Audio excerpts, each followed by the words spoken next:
All right, welcome, my friends, to another episode here of Extreme Health Radio. This one's going to be really, really fun. I'm really excited to talk to Mark Gober today. Let me turn the music down. It's a little loud there. Really excited to talk to Mark Gober today about his book, An End to Upside Down Thinking. This is going to be really cool because this is kind of where we kind of focus on Extreme Health Radio. I mean, we can focus on a lot of the physical aspects, but what's really interesting is who we are, knowing who we are, what we're doing here, where we're going, what our purpose is, and all of these kinds of things is really, really important to understanding your health. And here's some of the subject matters that we may or may not get into today. So I got quite a list here.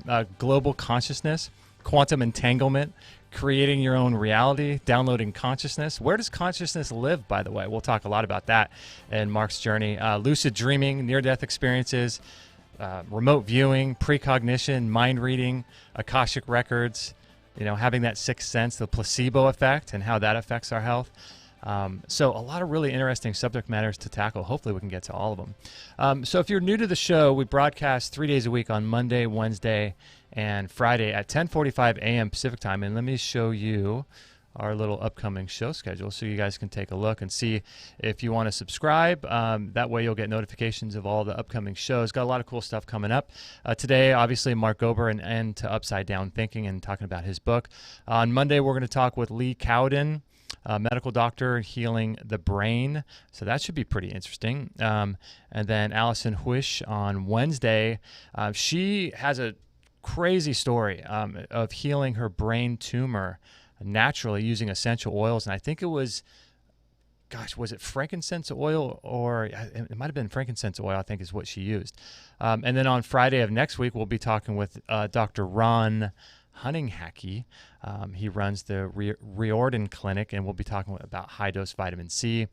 So a lot of really cool stuff happening on Extreme Health Radio. So if you're watching on YouTube, make sure to subscribe. And somewhere down below is a bell notification. If you click on that bell, apparently they tell me that you'll get a notification when we go live. So if you're listening on iTunes, make sure to subscribe to keep up to date with all the daily news shows happening there. And let me see, is there anything else we need to get to? Oh yeah, this is episode 648. So if you guys want to grab the show notes to the sponsors, to Mark's website, to grab his book, to any of the other sort of things we talk about on today's show, you can just go to extremehealthradio.com/6/648. So that's just as a reference for you in case you're busy doing things out on the run right now. Let me bring up Mark. And let me just talk a little bit about his bio a little bit, because he's got an interesting story. He's obviously the author of the book, An End to Upside Down Thinking, Dispelling the Myth that the Brain Produces Consciousness. And I kind of ran into his work through my brother, and it was an interesting idea that he sent me his stuff, and I watched a bunch of his interviews online, and so this is going to be a fun show. Let me bring him on. Mark, how you doing, my friend? I'm doing very well. Thanks for having me, Justin. Yeah, no worries. I was just sharing a little bit of the story before, for those that weren't on, before we went live, about how we connected, and it was sort of like this weird, bizarre set of circumstances. So tell people about how you found our show, because apparently our show you mentioned in your book, right? And somehow that was a part of your whole story, right? Yeah, well, I want to thank you, Justin, because your show was really the beginning of the journey in many ways. Wow. My background is very much in the business world. I worked in investment banking in New York when I graduated from Princeton, and I was there during the financial crisis. And for the last 9 years, I've been with a firm called Sherpa Technology Group in Silicon Valley. We advise technology-focused companies on their business strategy and on their intellectual property. So nothing to do with consciousness on the surface. But I was listening to a bunch of podcasts back in 2016 on the topic of business and health, and the topic of psychedelics came up a number of times. Like I heard it on Tim Ferriss, and a bunch of pretty mainstream podcasts were talking about some of the incredible benefits that people were experiencing on psychedelics, like people who had mental issues, and that they were being helped better than prescription medications by taking some of these psychoactive or psychedelic substances. So that just really interested me, because I'd never heard of that in any serious way. And I think the way I found your podcast, Justin, I can't remember for sure, but I might have done a search on certain psychedelic substances that I heard on Tim Ferriss.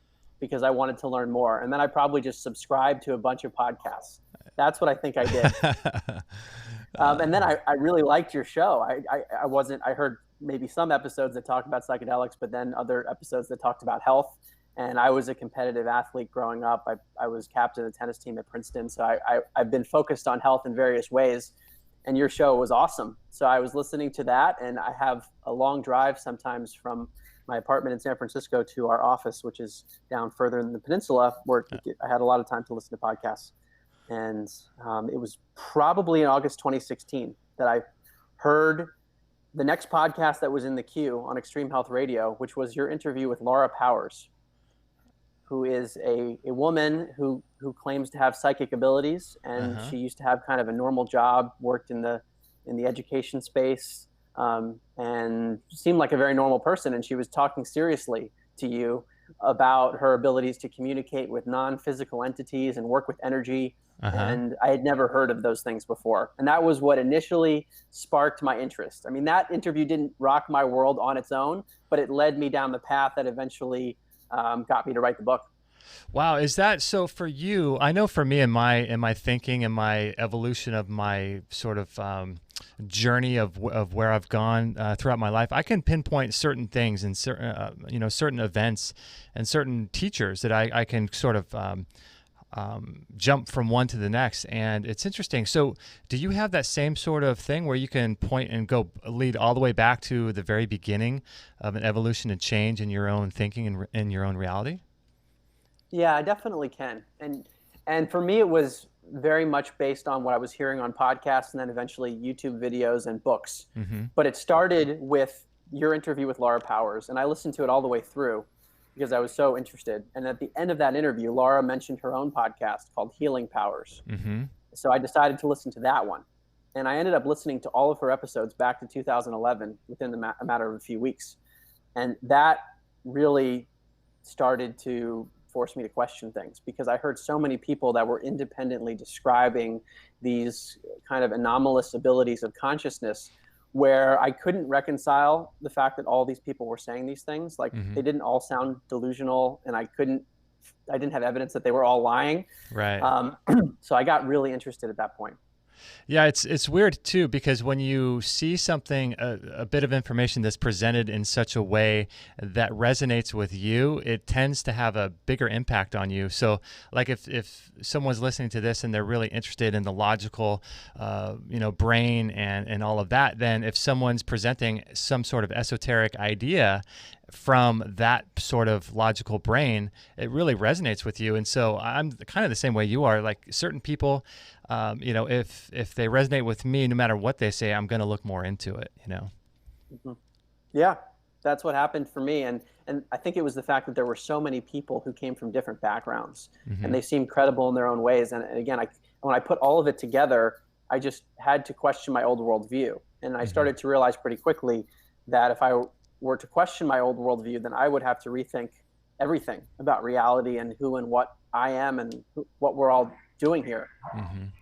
Yeah. So growing up, you were not very much into this kind of thinking. I bet your family wasn't, right? Semi-religious, I think, right? A little bit religious, or? Not really. No. I mean, technically a Jewish household, but not religious. Okay. Not very religious. And for me, I never subscribed much to religions. It wasn't something that I took very seriously, and was very much just into whatever science said. And what I thought science taught, my interpretation of kind of the accumulated knowledge, was that life was really meaningless, that we are a biological organism that just evolved randomly in a big random universe that's filled with matter, and we evolved to have brains, and out of our brain comes our mind, or our consciousness, the awareness that we all experience. So when I say that I am speaking to you right now, that sense of identity is what I mean by consciousness. And my old worldview, which I think is the worldview of much of academia and mainstream thinking, is that consciousness, that sense of identity, comes from the brain. So when the brain turns off, when the body dies, the consciousness, the memories, any feelings we have, they're automatically wiped out. And for me, that meant that life didn't have any meaning beyond just trying to rationalize. It's interesting too, because a big part of your work is understanding the idea that we're all connected. And so what's fascinating to me is that understanding that idea is that you and I are connected in ways that we'll probably never understand. But then a disconnection for me is also something that I try to talk a lot about on the show, is that, a lot of people on the show or a lot of people I talk to will say, I have rheumatoid arthritis, or they'll even say like my cancer or my heart disease, and they'll associate it with them. And what I try to do is try to empower people to make a disconnection from this idea that we are like our name, Mark Gober or Justin Stellman. Try to disconnect ourselves from our diseases and say, like, I have some rogue cells in my body, or I don't have cancer. My body might have some extra cells in it, and try to make a disconnection there. But then when it goes out into the real world, then I want to understand that we're all connected together. So it's weird. It's like using the connection piece in ways that sort of benefit our lives and our health and all of that, Totally. And this is critical for health, because the question is all about identity. Is our consciousness just a product of our individual body that is fundamentally separate from every other body? Mm-hmm. Or is our consciousness really our identity, which is part of some broader interconnected stream of consciousness? Mm-hmm. And if the latter is the case, then you're absolutely right. And that's what I think now is the case, that mm-hmm. we are not a body. That's not our identity, but the body is something that we experience. Mm-hmm. So to disconnect from whatever ailment that we perceive in the body, I think can be massively helpful. But even beyond that, as you were alluding to, this idea of interconnectedness, that's where I come out on it as well. So I think our identity is our consciousness rather than our body. The body is something we experience, but the consciousness that we have is common throughout all beings. It's kind of like an analogy that I use in the book from Dr. Bernardo Kastrup, which says to imagine that all of reality is like a stream of water, where water represents consciousness. So each of us is like a whirlpool within that stream. So we have localized experiences, we have boundaries, so it seems like we're separate, but we're all fundamentally made of water, and we're connected as part of the same stream. Yeah, and so the problem is that we get into our own sort of worlds, right? And so if you kind of follow that analogy, we are sort of stuck in that little whirlpool, and we don't realize there's other realities, or that we're part of something bigger. And so why do humans, in your research, like, why do we think like this? Why do we think in this mechanistic worldview where our brain is creates consciousness? Why do we separate ourselves? Is it to create competition and to grow, or what's the reason behind that, do you think? I think we're very biased by what our perceptual systems show us, in particular our eyes. Uh-huh. Our eyes show us what appears to be separation, so we interpret it that way. Okay. So if I look and I see a tree, the way my mind interprets that is that there's a tree over there. Mm-hmm. But when you really get deep into your own introspection of what's happening, everything that you experience, even vision, is occurring within your consciousness. Like the place that you experience a sound, a thought, a feeling, a sight is always within one's own self. So it's a matter of like deconstructing the instincts that we have to see that there's an out there where there's a separate tree or a separate person, and say, wait a second, is that actually what's happening? But it's so compelling. It's almost like an illusion that we're drawn into. And I think that the fact that we see things so clearly in that way, and we've tended to interpret them as separation, has led, I think it's just created a momentum where that is the conventional worldview. Mm-hmm. Yeah, it seems that way, right? Because like if you look at how we're raised, and we're raised in a very scientific way, with the scientific method, and seeing is believing and all of that stuff. And, that sort of worldview has won out, and the product of that worldview is all of the issues that we're experiencing in today's world, right? Yeah, that's the central issue. And I get to this topic of the lack of separation and the appearance of separation towards the end of the book. And I wanted to build the evidence base first to suggest there's so much stuff out there which points to the idea that we're connected. But the idea that we're not connected, I agree with you, is at the root of most, if not all, of the world's problems. Because ultimately the incentive is for the individual. If you think you're separate in the end, then taking care of yourself at the expense of others is where people will probably go if they're pushed. But if we appreciated that we're interconnected in ways that we don't see with our eyes, then things like altruism, which is helping others, all of a sudden that actually becomes like a form of selfishness, because it's like helping yourself in the form of helping another, which is not the way I think much of the world is thinking today. Mm-hmm. It reminds me of that book. Are you familiar with that book by Ayn Rand, The Virtue of Selfishness? Have you ever read that? I have not read that one. Yeah, she was an author back in the day, and I think she died in around the late '80s, I think. And she wrote a book called Atlas Shrugged, and it's all about individualism and self-empowerment and business and finance, and it's a pretty interesting book. But it flies completely in the face of the things that you're saying. The virtue of selfishness. But there is an idea of taking care of yourself so that you can help others, and that's part of what you're doing, what I'm doing, right? Totally. I mean, we are these whirlpools within the stream, so it's kind of a paradox. It's the sense of individuality within interconnectivity. And it seems like each of us kind of has our own gifts and things that we can contribute and different skills. And taking care of ourselves, I agree, is probably the best thing that we can do, because when we are in the most centered, healthy place individually, then we have the best capacity to help others and help the world.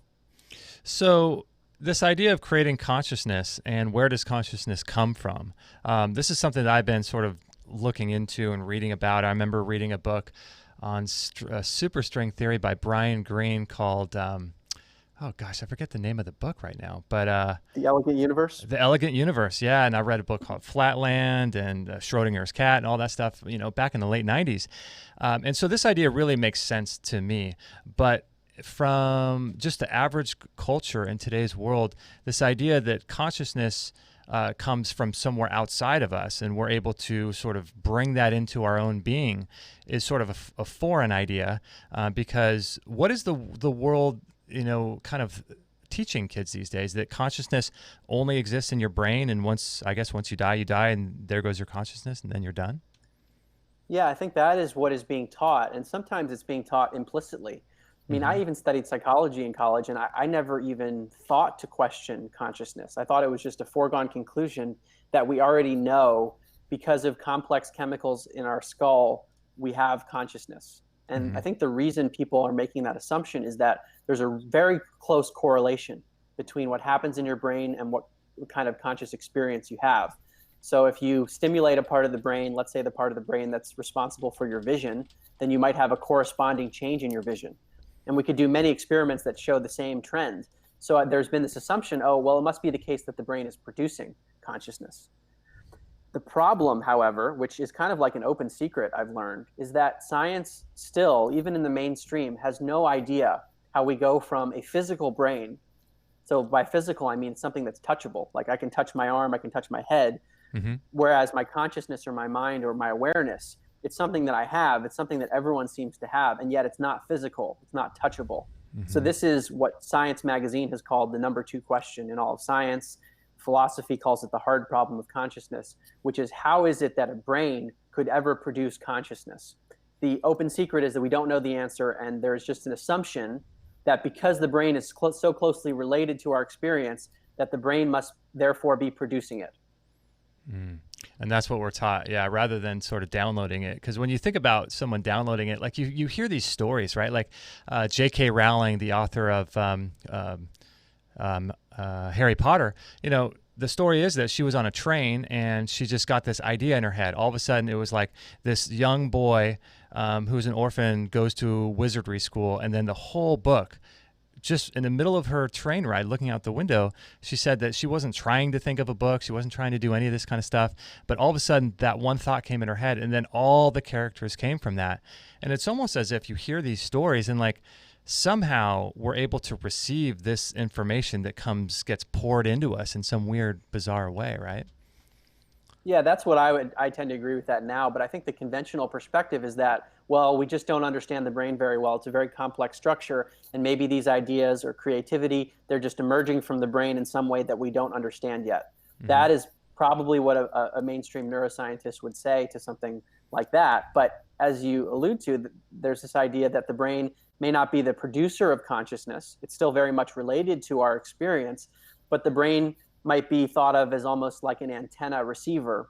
Or the analogy that I think is a bit more precise is to say that the brain is actually a filter of consciousness, where there is some much broader reality that our brain actually limits. So we only perceive a limited sliver of this reality that is out there beyond our everyday perception. Mm-hmm. So why would some people, do you think, in your research, sort of get a bigger slice of the pie or a bigger sliver of what might be really going on? Is it because some genetic predisposition, or their willingness and openness to try new practices? Or what do you think causes certain people to be, like you say, the Michael Jordan of basketball, but certain people can take in more of this kind of weird reality? Yeah, there seems to be a distribution in the population of these abilities, where many of the studies that I reference in my book are done on everyday people, and many everyday people have sort of psychic or intuitive abilities that are slightly above chance using statistics.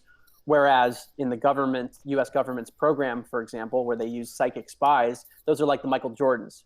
So the question is, why is there this wide distribution? I don't think the answer is fully understood, but it's probably some combination of maybe a genetic predisposition, maybe some way in which the brain is structured that allows the brain to receive better. But there is one common thread that seems to be the case in all people that are performing very well in these types of psychic abilities, which is to quiet the mind, whether it's through meditation or sensory deprivation or going into a hypnotic trance-like state. It seems like, if we use this filter analogy, the brain is actually clouding the reality that we experience. So when we can kind of remove the clouds, if you think of consciousness as being the sun, and we have lots of clouds in the sky that are blocking the sun, by meditating or quieting our thoughts or doing things to calm our mind, we allow new rays in, so to speak, of consciousness. And so maybe there's something to that of there might be techniques that people can use to enhance the abilities. Mm-hmm. Have you ever done the sensory deprivation, and do you do meditation? Yeah, I've done a lot of sensory deprivation flotation tanks here in San Francisco, and I've tried a number of different meditative practices. Some are more contemplative than others, but I think they're really important practices to kind of get out of our brain and the kind of the looping thoughts that can occur. Mm-hmm. Yeah, it's interesting too, because I've done a lot of the float tanks as well. I'm a big fan of those, and it's interesting because I feel like, in certain things, in certain practices that you do, like if you're lifting weights, for example, you'll lift weights so that you can become a better athlete. If you're playing tennis or basketball or surfing, you lift weights so that you can be a better athlete. And I think that for me, I've noticed that when I meditate, I can go in the float tank longer, and it would make sense because it's almost kind of the same thing, except you're losing all 5 of your senses when you're in the tank. But there is a sense, though, when I meditate, that I just feel like when I start focusing on my breath and I let go of all those thoughts of everything that I need to do and people that I need to get back to and all this stuff, there's a sense of I feel like I'm coming home. Do you get that same feeling? When I'm doing it well, yes. And that's something that I hear all the time. What's been really interesting for me in my research is to see the parallels between meditative states, between what some people report on psychedelics, flotation tanks, some near-death experiences. There seems to be the sense of coming home and experiencing a oneness that's almost difficult to describe in words. And it seems to occur when the brain is less active in certain ways. So I wonder what happens when we engage on a meditative practice. Like, so let's say in your analogy, it sort of clears those clouds away and allows more of the consciousness, the rays of the sun to come into our bodies, or maybe for our brain to be able to receive more of it. I wonder what the result of it is if you meditate a lot and you get into this sort of practice, how does your life change from the perspective that you're talking about, do you think? What I've seen anecdotally, and there's some emerging studies on the abilities of meditators, is that it seems that more synchronistic events happen to them, or more intuitive hits occur where people kind of just know something and can't really explain it with logic. That seems to occur more often when people are actively meditating. So maybe it has to do with getting the brain into a certain state, whether it's some people talk about theta states of brain activity. There seems to be some kind of a brain state that allows it to be more capable of receiving, or perhaps just not filtering things quite as much. Yeah, it's like that book. You ever read that book, The Autobiography of a Yogi, and all the bizarre things that happened to him? It's crazy. Yeah, this is reported with many people that are very experienced meditators, and there are many anecdotal reports. I mean, even of things like bilocation, where a person is reported as being in the same place, 2 different places at the same time. Right. And now, many of these things need to be studied more clinically, but it seems to be reported over and over again with people who reach these advanced states of consciousness. Bilocation. Yeah, that is so. So what's going on there, do you think? I do not know. It was not something I mentioned in the book because, again, it has not been studied quite as much, but it might be just tapping into this broader stream of reality. And when we think about concepts like entanglement, which is something that is accepted in quantum physics, where you have two particles that are physically distant from each other, when you affect one, the other one that's far away physically is affected in a correlated way at the exact same instant. So it's suggesting that there's some kind of interconnectivity between these two distant things. So maybe anything that is considered to be non-local in the realm of consciousness might be related to the non-locality that has been proven in quantum physics. But that's just a hypothesis. Yeah, it's crazy because when I read those books about quantum physics and string theory and all that stuff, it's wild because you start understanding how like quarks work and how energy works and how photons work, and photons can exist at two different times. And then when you do experiments like the double slit experiment, which is the famous one, the photons actually understand what you're doing. And so just by you being there changes the outcome of the experience, which suggests that somehow these photons are not only communicating to each other, but they're also aware of your presence and they act accordingly because they know that you're trying to get some sort of information out of what they're doing. And so what's bizarre though is that that's how like the quantum world really works. Like that's how it works. But then as you begin to move up the plane of into physical reality in our dense sort of physical, corporeal, somatic world, we have almost a world that doesn't act like that at all. And it's really kind of bizarre, but like what you're saying is that it really does, but we just have to understand how to work with it in our life. And it's just weird how as you become more dense, that sort of quantum world doesn't exist as much anymore. Yeah, again, I think it goes back to what we perceive with our eyes. We see kind of like a middle world. We don't see things on the really, really big scale, and we don't see things at the microscopic scale, at least using our everyday eyes. And yet our reality is all of those scales at once. And this is where science is so important, is that we find things that are totally counterintuitive based on what we think would make common sense. But they are proven over and over again, whether it's entanglement in quantum physics or what you were alluding to, which is the observer effect, where in an experiment called the double slit laser experiment, the mere act of observing the experiment changes the behavior of the particle. When it's not being observed, it's behaving like a wave, meaning it's probabilistic, like it doesn't have a definite place. It's maybe here or maybe there. Whereas when you observe it, all of a sudden it collapses into being a particle. So this like doesn't make any sense, because when I look at my couch, it looks like a couch whether or not I'm looking at it. Right. And yet in these experiments, the act of observing is changing the behavior of something that should be solid. So this is something that's been shown over and over again in physics at the very small scales. And like you say, it's something that if we appreciate at the larger scales, we might be more open-minded to things that sound just outrageous. And there might be some validity to them. Yeah, it's fascinating. We had a guest on a while back, a medical doctor, or not, PhD, Amy Prohl, and she does a lot of work with like the microbiome and stuff. And in the health world, you learn about the microbiome of the gut, and almost now to the extent where it just becomes boring. You're just like, oh, okay, I've heard this over and over again. But she was talking about the microbiome of every organ of your body and every system of your body. So your brain has a different microbiome than your heart, and then your gut, then your lungs. And so what she was sharing, some interesting research that just came out of the University of San Diego, which was these bacteria and different organisms, fungus, bacteria, all of these different organisms in your body, they all have a relationship to one another. And so this kind of gets back to the photons communicating to each other.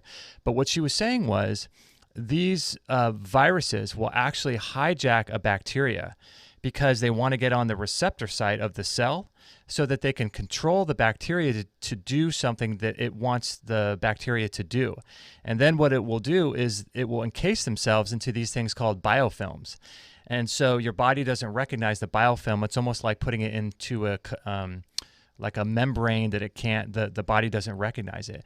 And then these bacteria will then communicate to other bacteria that live in other biofilms in different parts of the body.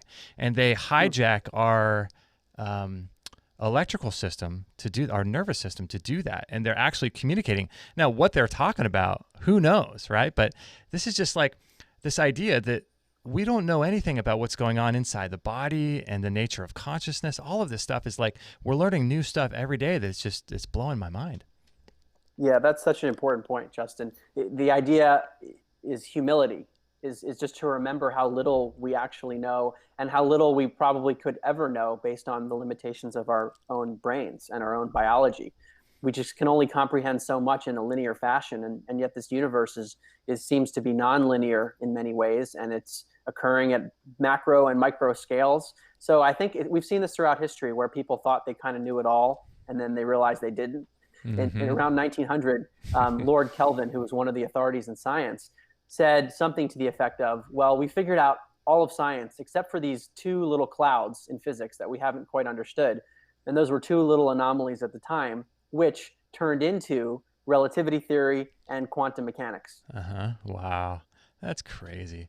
So in your studies and doing your research, like what concept, before we started the show, I brought up a ton of different things like, lucid dreaming, creating our own reality, quantum entanglement, precognition, mind reading, the Akashic records, all this kind of stuff.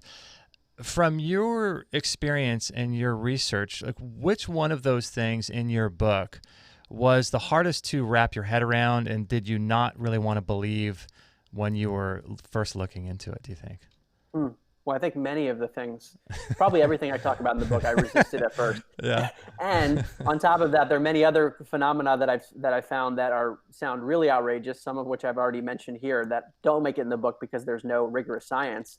But once you get into the realm of non-locality, of psychic abilities and communicating with the deceased and things like that, I'm now open to the possibility of certain things. But maybe we can start with just some of the early phenomena that I discuss in the book to give your audience a sense of some of the things I talk about. Yeah. And I want to emphasize this idea that we operate on a day-to-day basis in kind of a common sense reality, which in scientific terms, people will call a Newtonian reality. We know Newtonian physics is a pretty good approximation of things. Like if you drop an apple, it falls to the ground, gravity's acting. But we know in science that Newtonian physics, that simple physics is an approximation. So what I'm looking at is kind of the edge cases of a lot of different areas where they're like little anomalies that just occur statistically sometimes. And it's easy to sweep them under the rug because our eyes don't show us those things all the time. However, if we want a comprehensive picture of reality, I think we have to account for them. And that's what I'm trying to do in this conversation and with my book generally, is to bring to light many of the anomalies that are appearing and to say, wait a second, maybe these things are actually not anomalies. They're only anomalies if we make this assumption that consciousness is stuck in our brains and is produced by our brain. But if we think of consciousness as being this kind of non-local basis of reality, then we can easily explain psychic phenomena like telepathy or precognition and other things. Yeah, it's just getting out of the main mindset of what we're taught in today's culture. It's just getting out of that, the scientific method and all of that. I mean, there's nothing wrong with that, but it's like opening your mind up to other possibilities and potential existences and things like that. I think it's really important. So I'm curious, like non-locality. I think that's really fascinating, and it's bizarre in the quantum world that these things happen and they're measurable. But why do you think that somehow in the physical world it doesn't seem to be as prevalent, do you think? Yeah, it's a great question. It's a phenomenon that comes up occasionally. Like you might think of someone and then get a text from them soon thereafter, and it's like someone you haven't thought of in a while. And people can say, oh, that's just a chance occurrence. But there have been some studies, some of which I reference in my book from Dr. Rupert Sheldrake, that shows that telephone telepathy is a thing beyond what chance would predict. But I think, to your question, the reason we may not notice them as much is that they happen kind of sporadically, and it's often unpredictable. So it's either unpredictable if it's something that's a really dramatic thing, like where you thought of someone that you haven't even thought of for many, many years, and then they happen to text you right after that. That might shake you, and that's kind of an extreme example. But those things don't happen all the time. So because they're kind of ephemeral and they happen perhaps more rarely when they're of that scale, we can just kind of brush them to the side. And I think that's one part of it. Another part of it is that the effects are often very, very small. So they might be happening all the time, and that's what some of the studies suggest, but we would never know unless we use statistics to actually show they're real. Mm-hmm. Yeah, because if something happens just one time, then you have a whole paradigm shifting change in your worldview, because if something is possible once, it doesn't matter if, right, like you said, if you have a million instances where it doesn't happen. If it does happen at least even one time, then you got to deal with something, right? Right. And I think that's what happens for many people when they have a personal experience. Sometimes it's with a psychedelic or a near-death experience, or even in meditation. When someone experiences something so vivid that they cannot explain, what I found is that is probably the quickest way to convert someone's way of thinking, to really make them question. Whereas I would say my process was a bit slower and more intellectual, where I was looking at different phenomena. But I will say that I had some personal experiences working with psychics and energy workers, because if I was researching them and I said, well, if these people are real, then they should be able to do things that I can't Right. explain. And so there were people that could do things over the phone who knew things about me they couldn't have known. And so that was just validating. So I do think there is a personal element that is really powerful here, where people have their own experience that they cannot reconcile with the conventional worldview. Uh-huh. Yeah, no, it's true. And I think what happens is people get so busy and they think, oh, that's really interesting. I'd love to learn more about that or explore that. But in our culture, we're just so busy trying to make money and trying to earn enough to keep our families alive and feed ourselves and all of that, that we never really sort of explore this kind of stuff. And I think that's too bad, because this is really what ultimately life is all about, is getting to these answers to these kinds of questions, right? Yeah, that's so important. And I actually kind of recognized that even before getting into this research. I would question why it is that I cared about anything that I cared about. And I would come to the very end of my thinking and say, well, there's actually no reason beyond I just feel like caring about it. And I couldn't find anything bigger than that. Uh-huh. Now it seems that there is some much broader reality beyond what our eyes show us, and consciousness, I think, is something way bigger than just something stuck in the brain. And therefore, we have to perhaps think about just conventional ways of thinking and the things that we are taught to care about in 2019. I agree with you. I think we might just be looking the wrong way collectively as to the meaning of life and how we're interacting as a society. Mm-hmm.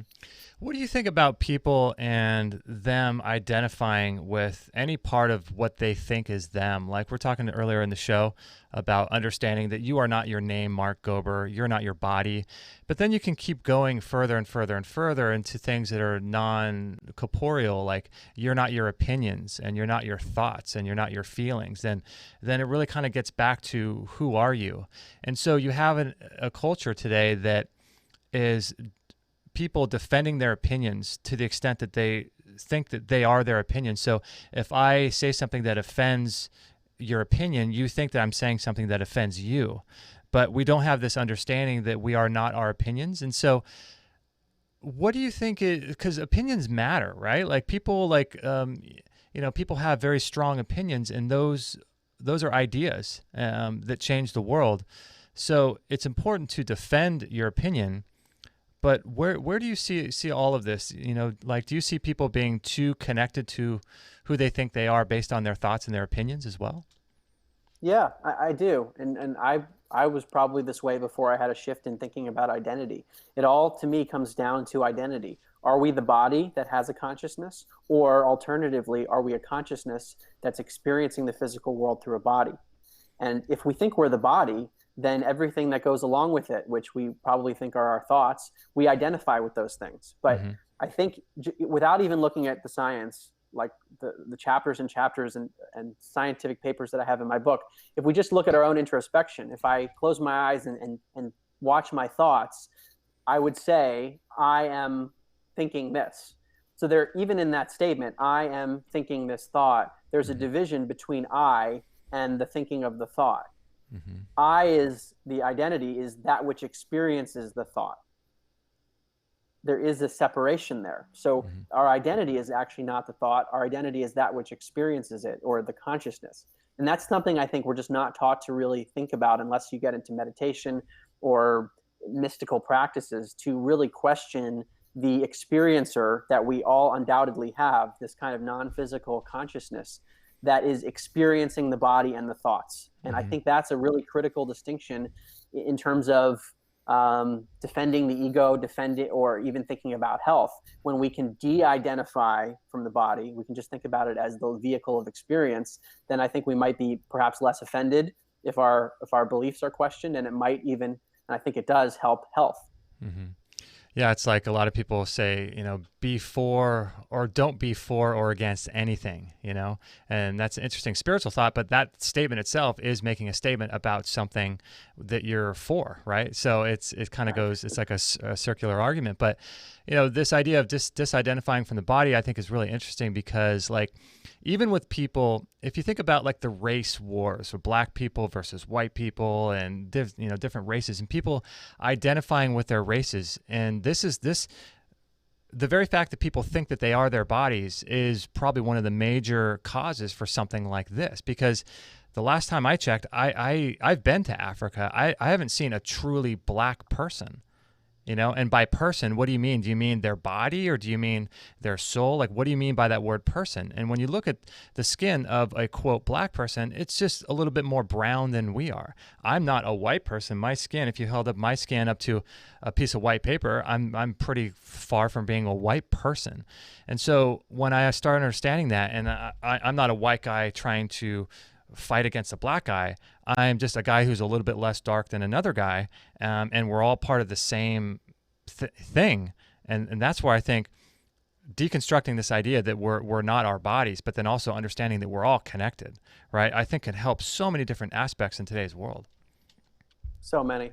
I mean, so many. Even to the extent of things like world peace and the way we interact between nations. Mm-hmm. There's this mentality of separation of a me versus a you, which actually is rational based on the assumptions that many people are making about reality. If we do assume that there's separation, which I think is an assumption that often goes unquestioned, like people don't even think to ask if that's true, it's just assumed that there's a me and a you and that our nation versus your nation. Mm-hmm. And I think people are acting rationally based on the belief in pure individuality. So if we shift our belief in reality, and that's why I decided to write this book and why I'm speaking about these topics, is I think it all stems from questioning our basic assumptions about reality and who and what we are.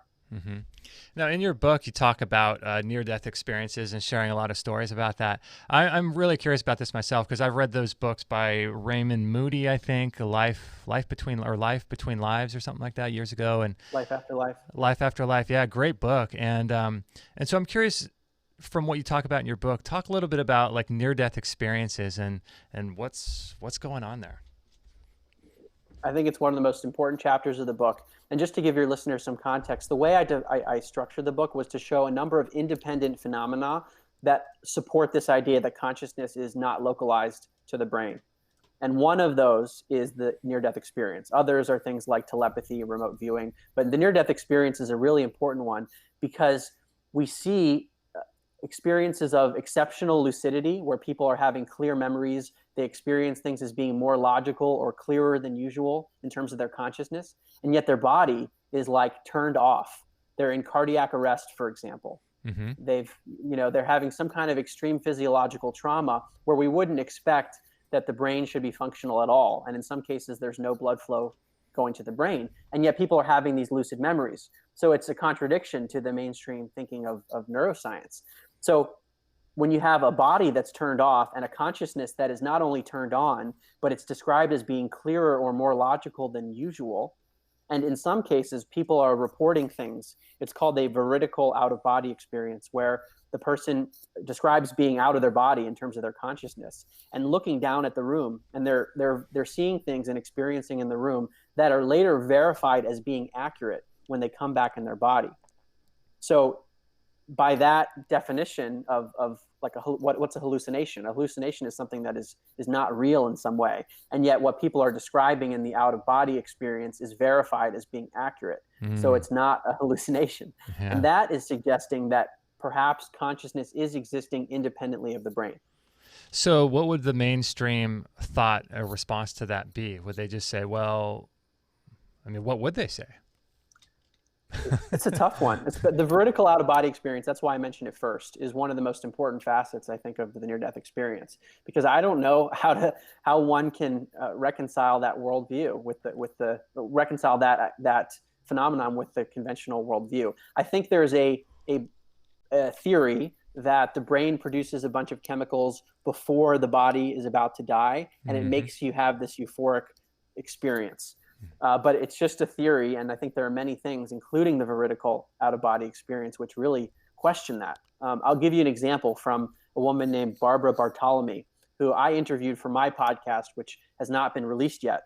But I've interviewed a number of people that have had near-death experiences and many of the scientists in this area. She was hovering over her body when she should have been dead and saw all sorts of things in the room. And she came back into her body and started describing what happened.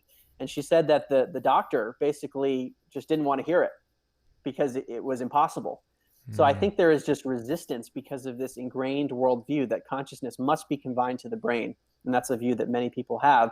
And when you have experiences that directly question it, like Barbara's and many others, it's just difficult to accept. Now, how many people, I've heard so many stories like that over the years, reading different books and things. How many different near-death experiences did you come across in order to highlight the few that you did in your book? Did you come across a lot and then you just had to pick the best ones? There were two ways I went about it. There were many that I came across, but there were some instances that were the most compelling or made a point very strongly that I cited. But to me, the most compelling stuff is some of the clinical work that's been done. So for example, Dr. Pim van Lommel, who's a cardiologist, he ran a study which is known as a prospective cardiac arrest study. And prospective is in contrast to retrospective, in that what he did was he talked to people who were resuscitated from cardiac arrest, which again is an extreme state of trauma. There's no blood flowing to the brain after a certain period of time. And he interviewed them right after they were able to talk again. And he asked them if they had a near-death experience. Whereas in some of the prior studies, they would wait years and ask people who had cardiac arrest years ago, did you have a near-death experience? Or what did you experience when you were in cardiac arrest?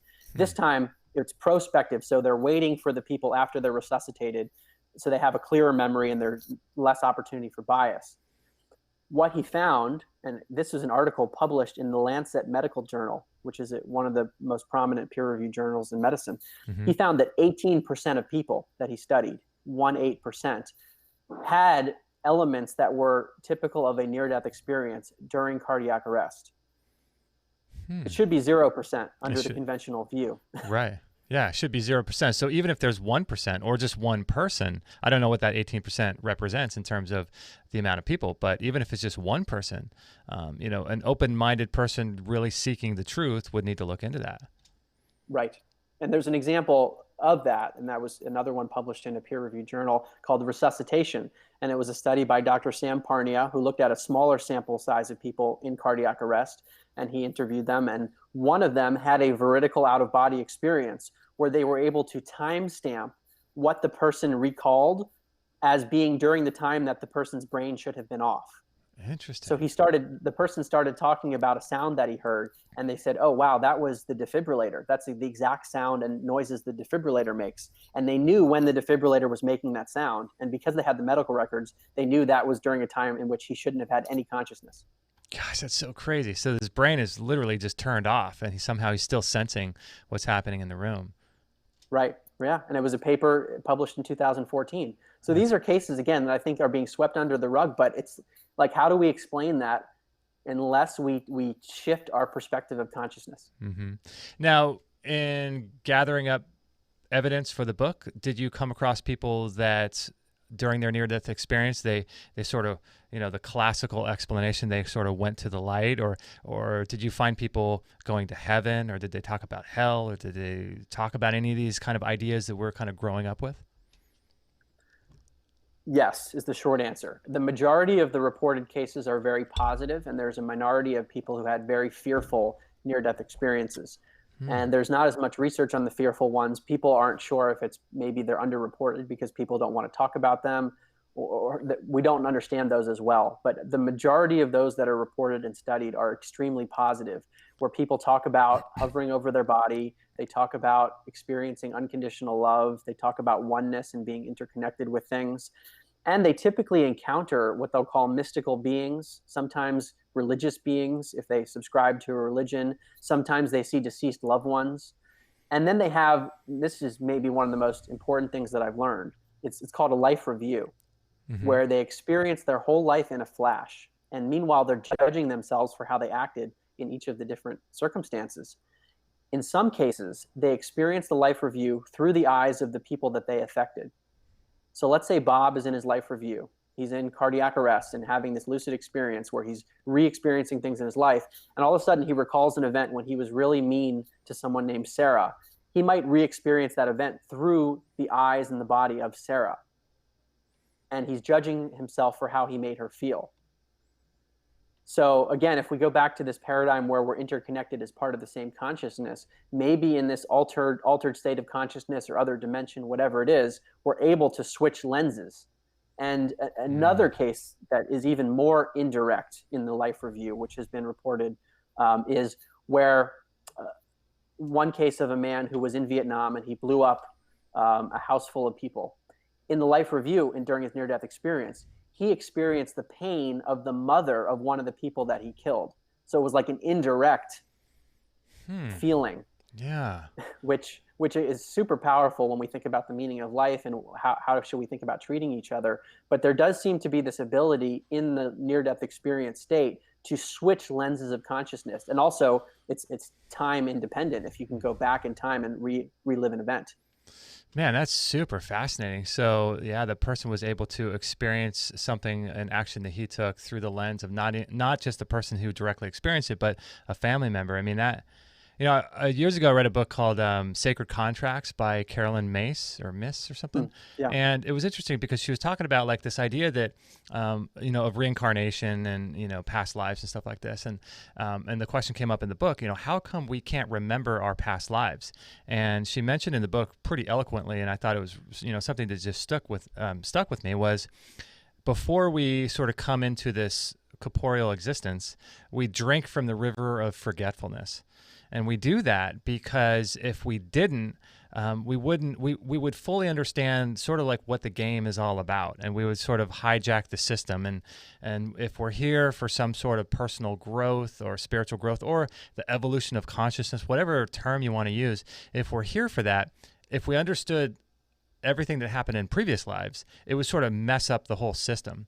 And I'm kind of thinking about what you're saying here in that way, like, why is it that when we treat somebody badly, that we don't think about what it's like from their perspective? And so this only happens when somehow we, in a near-death experience, disassociate from our brain and kind of tap into the mind. Can we fully understand what it's like to, hurt other people and to feel that?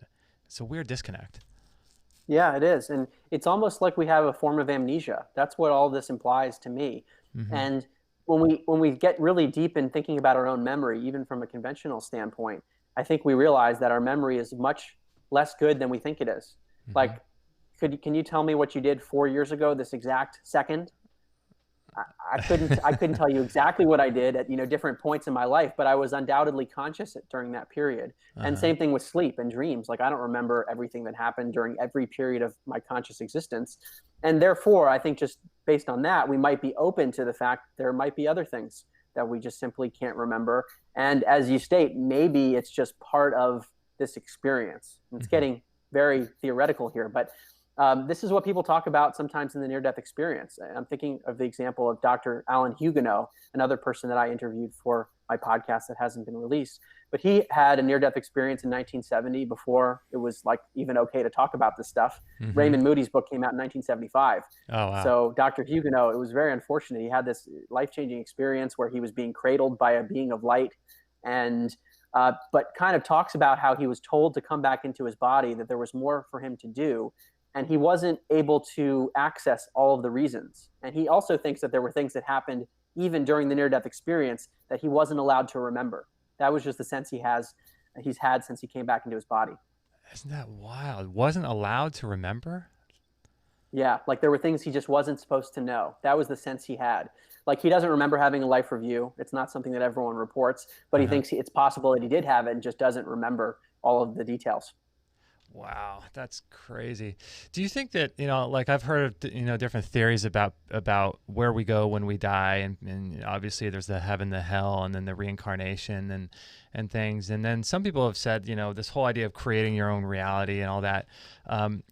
Do you think that it's possible that if you believe in hell, and you don't believe in, I don't know, if you don't believe the right things, but you do believe in hell, you could end up there? Or if you believe in heaven, you'll end up there? Or do you think if you believe in reincarnation, do you think that our belief plays a role in where we go? Do you think? Hmm. Well, I think any answer I give here is going to be very speculative. We don't have much. First of all, the near-death experience is an approximation because the person doesn't actually die. And that's one of the big arguments that people have is, well, they didn't die, so we can't say for sure. But if we say that the near-death experience is a lens into what actually happens when we do die, then we might look to experiences of people that talk about seeing religious figures. There seems to be a relationship between what the person believed before the near-death experience and the type of being that they'll see. So if they're a Buddhist, they might be more likely to see Buddha in their near-death experience, or a Christian, they might be more likely to see Jesus, as that's what they report. So there might be some relationship between the mindset of the person and the type of near-death experience that they have. So like there seems to be some common threads in the near-death experience of like unconditional love or the life review, or they talk about seeing a tunnel sometimes, but the details could vary in terms of what they see. And perhaps those details are informed by the mindset or the belief system of the person while they were in the body. Got an interesting question here from someone in our chat room, Cassandra Baker, and she wants to know, do you believe in reincarnation or if we just inherit other people's memories? And also she wants to know about your thoughts about astral projection. Okay, we'll do both.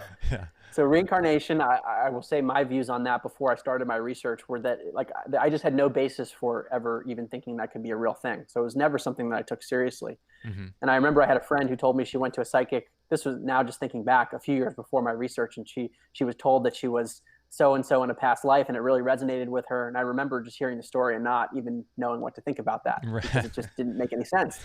And now I have a whole chapter in my book on reincarnation, the evidence that suggests that it might be real. And the research that I think is most compelling comes from the University of Virginia.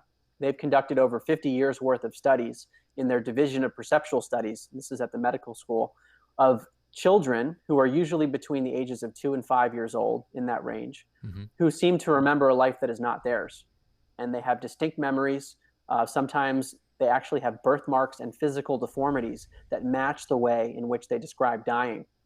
And the researchers, in some cases, can find the historical or medical records that align with what the child is talking about. And when you look at some of those cases, and I think I highlighted some of the strongest ones that I've seen in my book, they're very hard to explain through conventional means. And I think they're best explained by saying that if we're part of this interconnected stream of consciousness, where like you're one whirlpool in one life, perhaps when you die, the whirlpool dissolves and you simply transition into a new state of consciousness. And then a new whirlpool might form, to just create an analogy. The question that your listener asks is a really good one, though, about whether or not these memories that children are describing are just memories that they're either inheriting or maybe psychically picking up.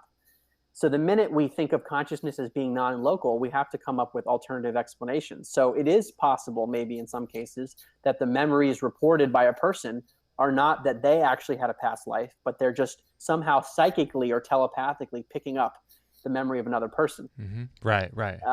However, to me, the birthmarks and the physical things that are shifting based on what the child is describing, the fact that there could be a physical transference of information, that seems to me to point in the direction of reincarnation.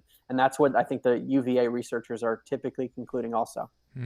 So that's interesting. Yeah. So somehow this consciousness is affecting our physical being, right? So if a child was stabbed to death in the stomach or something, and then 300 or 400 years ago, and then a child's born that remembers all of that and has these sort of birthmarks on his stomach or something like that. What's weird is like somehow the memory, the non-corporeal aspect of that is affecting a physical being. Yes. So when we think about health, this has profound implications because we're typically taught to believe that there are two factors that can affect our physical form, our genetics and our environment. And genetics can even include epigenetics, where ancestral stuff can affect our genes and create emotions, but that's still genetic. And then our environment might affect things or trigger certain genes or trigger things in the body. Here, we're dealing with something that is not genetic and not environmental, and yet it is affecting not only the consciousness, but the physical form of someone. So this is what the UVA researchers call a potential third factor. I mean, think about that. If we're ignoring an entire factor for health, it's beyond huge. Yeah, it's massive. It's massive. It kind of goes along the lines of the work of, are you familiar with Dr. Bruce Lipton and his book, Biology? Yes. Yeah, Biology Belief. Yeah, it kind of goes into his work as well. And somehow physical matter is being altered in some weird way by this energy that sort of exists in the realm of consciousness somewhere out there in the ether.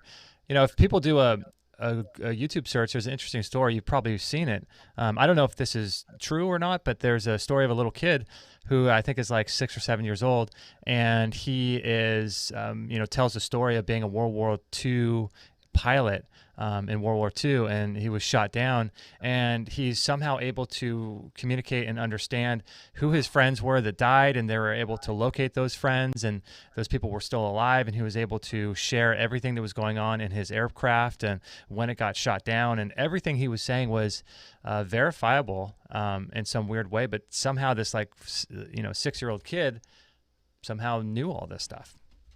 Yeah, it's actually one of the cases that I cite in my book, and it was studied by Dr. Jim Tucker at the University of Virginia. This was a World War II fighter pilot who was in his own plane that crashed, and he had vivid details. He would even take little mini planes and smash them into the coffee table, and he would talk about the airplane crashing on fire, and was saying things that just didn't make sense for a little kid to be saying, and had this intense interest in planes. And when the researchers looked at the details, they ended up finding the person that this child was describing. Yeah, it's really fascinating, and I think that's one of the most compelling YouTube videos I've ever seen, and for you to describe that in the book just brings even more light to it. That, it's just, at some point you have to reconcile, like, what is that? Like, why did that happen, and how was this kid, if he's able to sort of tap in sort of energetically, like, a receiver would, like a radio, and somehow get this information. But why would that be the case? If consciousness exists and we're all part of this one thing, what benefit from an evolutionary perspective or from a life perspective would there be for a little 5-6-year-old child to download all that information so that he could tell other people about it? And, what would be the overall point there, I think? I wonder. This is speculative, but the way I think about that is, it seems like the child's brain is closer to, let's say their filter's more open. That's what seems to be the case. So they're letting in more aspects of consciousness. And as we get older and learn more things and have more types of conditioning, we seem to forget. And this is going back to this amnesia point. There seems to be an amnesia that we have that is not fully understandable. But I remember hearing that children, when we look at their brain states, they have this very creative, playful brain state that resembles what people experience in psychedelics. So the brain state of someone on a psychedelic is actually similar to what the child is like, which again is the psychedelic is sometimes described, for example, as opening the reducing valve. That's what Aldous Huxley calls it. And there's a study that I reference in my book where we see reduced brain functioning associated with heightened experience in the psychedelic trip, which is again suggesting that maybe when we quiet the brain, we're allowing more information in. And so it might be the case that children have this more opened state of consciousness. Their filter is much more open. There are fewer clouds blocking the sun, so to speak. And then we shut it down. Now, evolutionarily, why is that the case? I don't know. Maybe if we had all of the memories of all of our past lives, if they exist, maybe that would just be too overwhelming. Yeah, it probably would be, would it? Yeah. So, yeah, it's such a bizarre set of circumstances when you start looking at cases like this. And I'm curious, in terms of people and their health issues and things that are going on with their health issues, how would this apply to that, do you think, with their physical body and disassociating themselves with their body, but then understanding that they can access allegedly some sort of power that's beyond their control to be able to alter the physical nature of some extra cells that might be going on. From a health perspective, how do you think this applies? I think it's huge for health. this is probably the next big wave of health treatments, is thinking about how our mind or consciousness is affecting our body. And I think it's something that you're touching on in your show, and that many other people are in the alternative health world are doing, which is super important. But I'll go to a quote from Dr. David Hawkins, who I think his work is really awesome. If your listeners aren't familiar with him, he has a book called Letting Go, which is all about letting go and kind of surrendering. And it has to do with emotions, but it has effects for the physical form too. Dr. David Hawkins was a psychiatrist, and at one point he had the most active psychiatric practice in the US. And then he had intense experiences with consciousness in deep states of meditation. Some people would say his states resembled what people would call like nirvana or enlightenment. But he talks about how we only experience what we hold in mind, including health. And if we think of ourselves as being consciousness, not the body, and if we think of ourselves even broader than that as being kind of like an infinite form of consciousness, like this infinite stream, what he advises people, and he's seen miracle healings using this, is for people to remind themselves and kind of internalize the idea, I'm not the body, I'm actually an infinite being of consciousness, and I'm only subject to what I hold in mind. And I cancel whatever belief I have of X ailment. Mm-hmm.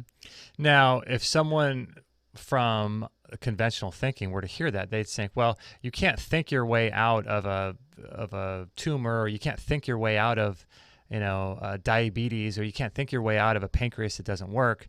How does this apply? But I don't know. What do you say to that? Yeah, I don't know. I mean, I personally haven't experienced any miracle healings using those techniques. I've heard of them anecdotally. There's a really good case with a near-death experience, actually, that I mentioned in my book, Anita Morjani, who now is speaking all over the world about her near-death experience. But she was dying of cancer, and her near-death experience occurred when she was in a hospital, and they thought she was basically dead because cancer was taking over everything. And in her near-death experience, she had this revelation about her life, and she spoke with her deceased father, and she realized that basically she was too focused on the material things in life, and her whole mindset shifted. She came back into her body, and miraculously her cancer disappeared. And the doctors can't understand it. They brought her back, and the tumors were all gone. So that's an example, perhaps an extreme one, where she was in this altered state of consciousness, almost died, but it seems like something mental occurred that allowed something physical to change in her body. So it seems like it's a bizarre experience, because as humans, we want to use our minds, right? We want to use our brain and think logically and carry out tasks and do things and think and be in our head our whole life. But the more we're in our head, it seems as though the things that you're saying, the more we're there, the less we're able to sort of receive. And I guess more cloudy the lens is, right, for those sun rays to come in. So it's this kind of bizarre thing where we need to use our mind, but then we also need to clear all that out and find some sort of balance to be able to bring some of this, information in. Yeah. And I think there's just so many factors in any individual circumstances of their health issues. So I think it's hard perhaps to come up with a blanket rule, whether it's nutrition or something mental or surgical procedures. There are probably many ways of approaching the issue. For me, what is perhaps most important is for science to even entertain these ideas and start to run studies on the effects of the mind on the body. Because if there is this third factor, or even perhaps beyond genetics and environment, then we should be studying it, because there are many people suffering from illnesses and chronic conditions that are just not being treated by pharmaceutical drugs or conventional treatments. So I think we need to be studying these in a clinical way so that we can understand the nuances rather than just rely on anecdotal cases here and there. Well, I think the main issue with that is, like, how are you going to bottle that up and sell it to a patient? That's the problem. That's the problem. Yeah, it doesn't make the best economic model if it's really a mindset shift rather than pharmaceutical drugs. Yeah. Not to say that all pharmaceutical drugs are bad, but it seems like there are some cases that are perhaps more natural that seem to be able to cure people. Yeah, it's interesting. So talk a little bit about precognition, because I think this is a really fascinating thing, this idea that we're able to understand, like 3 to 4 seconds before an event happens or before something happens, we're able to understand what's about to happen. And this has been measured, right? And you talk about this in your book, right? So precognition is one of the other examples that I use in my book to talk about consciousness as being the basis of reality, existing beyond all space and time. And the time component here is really important. So if consciousness exists beyond time, as we experience time as being linear from past to present to future, then at least conceptually, we could conceive of the idea that consciousness could almost reach forward into the future or even reach in the past. And that's what we see in a number of instances. Precognition is one that has been studied in the lab, and that's why I felt compelled to include a full chapter on it, where we reverse in time a traditional psychological experiment. And I remember this back from my undergrad days in psychology, where if you show someone a picture, their body will respond unconsciously. So let's say you show someone a violent image. In some cases, the skin might respond, like you might see a spike in the galvanic skin response, or the pupils might react unconsciously, or the brain or the heart, they'll react unconsciously. What experimenters have begun to do, including Dr. Daryl Bem, who was at Cornell, so pretty credible guy, they're looking at what happens before the image is shown. So you have a computer that shows an image randomly, and sometimes it's like a peaceful landscape. It's a picture of a mountain or a river, something that you wouldn't think would stimulate the body. And other times it's an erotic image or a violent image, something that we know would stimulate the body. And no one knows what picture is going to come up because it's randomly generated by a computer. And meanwhile, the person who's in the experiment, I've actually done this experiment at the Institute of Noetic Sciences. In my case, they were measuring my pupils, but in other cases, they might measure the skin or the heart or the brain, and they just see what it's doing before the image is shown. And what the experimenters seem to find is that there is a statistical effect where the body is reacting very subtly seconds before the picture is eventually shown, and no one knows what picture is going to be shown because it's randomly generated by a computer.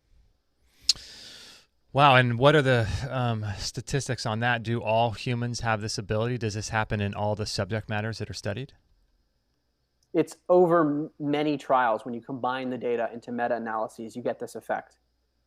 And that's what's compelling about it, is that it seems to be happening when you have this huge data set. So it's not like just a chance occurrence that happens with one person and another. When you put all the data together over many different experimenters in meta-analyses, some of which I mentioned Dr. Daryl Bem, he had his paper published in a very credible scientific journal. And there have been others like Dr. Julia Mossbridge. You get a statistical effect where if we accepted those statistics in other areas of science, we would have accepted the statistics as being representative of a real effect. Right, but because it's in this controversial area, there's a lot of pushback. It's crazy. So how many seconds? Was it 3 to 4 seconds, you said? Typically, yeah. But there are even bigger cases of it, like with precognitive dreams. And these haven't been studied quite as rigorously, but there are many cases where people have a dream and then it happens the next day, or it happens sometime in the future, where it's not just a few seconds.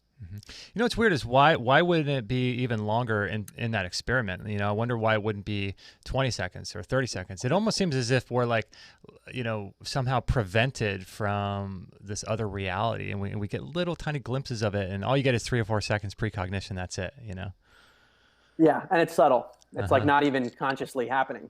I don't know. This gets into big questions about time and what's predetermined, what's not predetermined, causality. Does the past cause the present, which causes the future?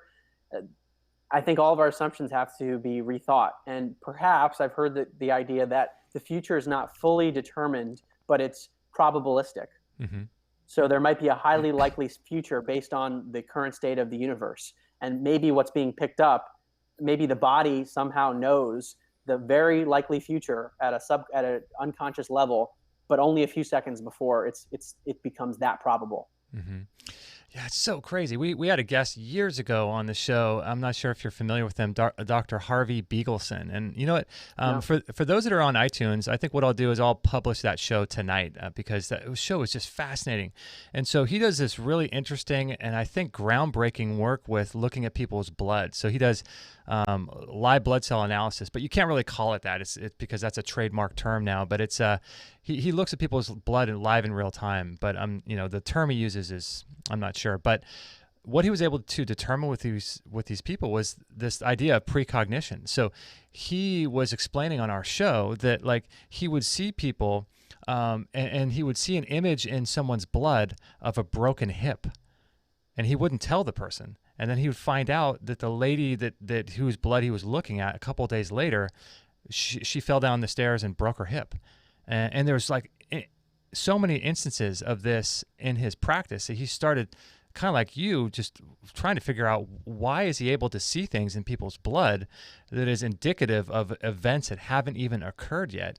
And it's just, I don't understand what conclusion he came to, but it's almost like somehow these things bleed through into our consciousness and into our reality, and we're able to get little snippets of them in different circumstances, like the study you're talking about, and like Dr. Beagleson in this experiment. Somehow we're able to see little segments of them, but that's kind of where it ends. Right. Again, it's somehow the consciousness seems to be reaching forward in time, and our body is responding often at an unconscious level. Although it can be at a conscious level where someone has a gut feeling where they're like, no, I shouldn't drive there right now. I've heard so many cases like that where then some catastrophe happens and they felt it and they decided to act on that gut instinct. So I think we have to question now all of these things that we typically put off as being chance, or maybe that's what we're taught to do. Maybe there's some mechanism related to consciousness that's actually affecting it. We had a guest years ago on the show, Hannah Crum, and she does a lot of work with the microbiome and organisms and bacteria and things. And she was we're talking about the sixth sense, and she was saying that it's her belief that, like, how you're standing doing dishes or you're somewhere and you feel like someone's behind you, or you feel like someone's looking at you. You turn around and sure enough, they're looking right at you. And so she was talking about that, and I thought it was really interesting, her idea. Who knows if it's true or not, but she was guessing that the bacteria that's in her gut is actually communicating to the bacteria in the other person's gut. And there's this bacterial connection and communication that's happening, and that's what we perceive as our sixth sense. I'd never heard that before, but that's a really unique way of looking at it.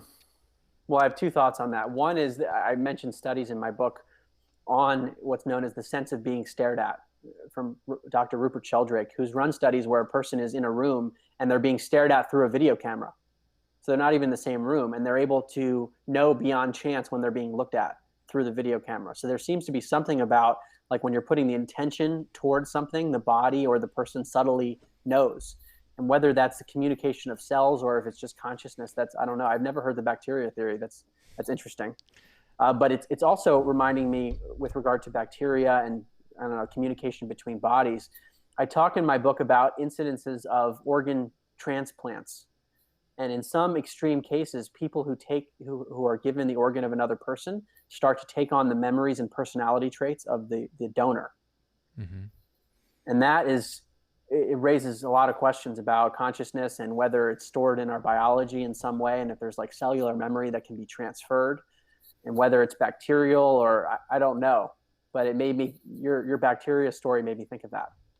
Yeah, it's crazy because, I thought it was a crazy explanation years ago. But then when Amy Pearl was on the show talking about how bacteria will encase themselves in biofilms and then communicate via our nervous system using and hijacking the electrical systems of our body to communicate to each other inside our body in different places, it kind of thought, okay, well, if there's, this idea that these bacteria can communicate inside our body, it kind of lend a little bit of credence to what this lady was saying years ago, Hannah Crum, on our show about that sixth sense. I don't know if there's no way to really measure this stuff. So it's all just kind of theory, Yeah, that's what's difficult. We see an effect, but the mechanism is difficult to explain. We're assuming that it might be some kind of a non-local consciousness because it's the only variable we can think of. But you're right, it's difficult to measure.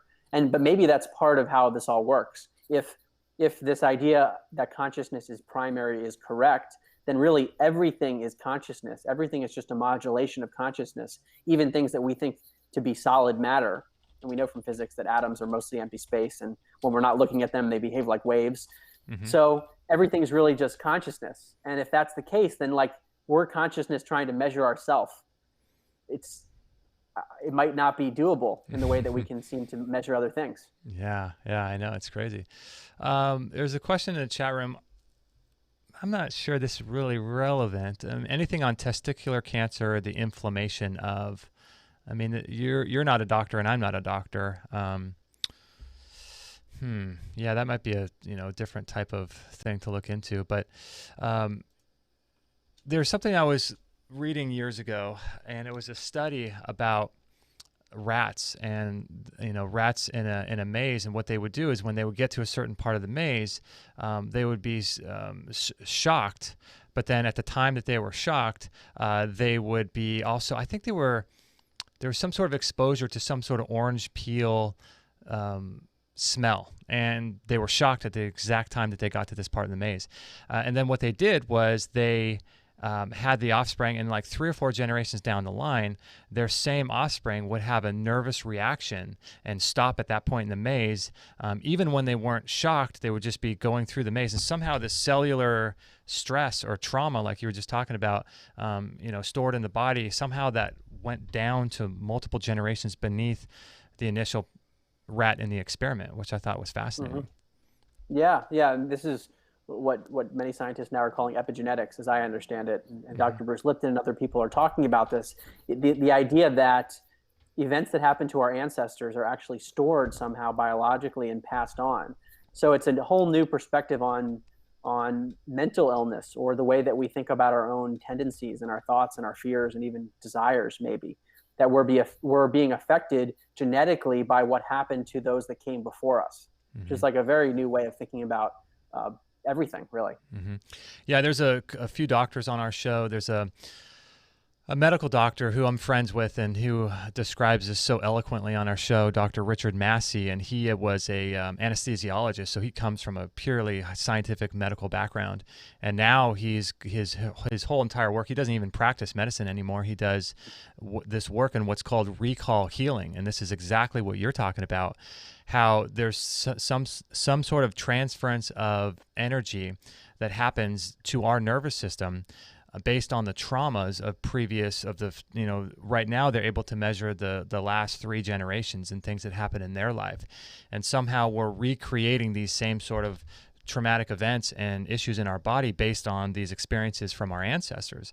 And they talk about an end to upside down thinking. Their view of what's going on, like with a heart attack, is completely different than what we're learning and we know about in our world. In our world, we say someone died of a heart attack. What they're showing in their work is the heart attack is actually the healing portion of what's going on. And the heart attack, the cancer cell, the tumor, this is the body healing itself. It's completely the opposite of what mainstream medicine is saying. And so that by itself is a complete world-changing, philosophical idea that people, have to come, to grips with. But it's kind of the same thing of what you're saying. Different generations are affecting somehow our physical bodies. Mm-hmm. Well, if we go back to this idea of evolution of consciousness that you mentioned earlier, if we think of our physical existences as being intended to evolve our own consciousness, which kind of conceptually makes sense. I don't know if we can ever prove it, but it makes sense conceptually in that we come into the body with nothing physical, and when we leave the body, we don't have anything physical. And there's a question of whether the consciousness continues. And I would argue that I think the evidence suggests it does.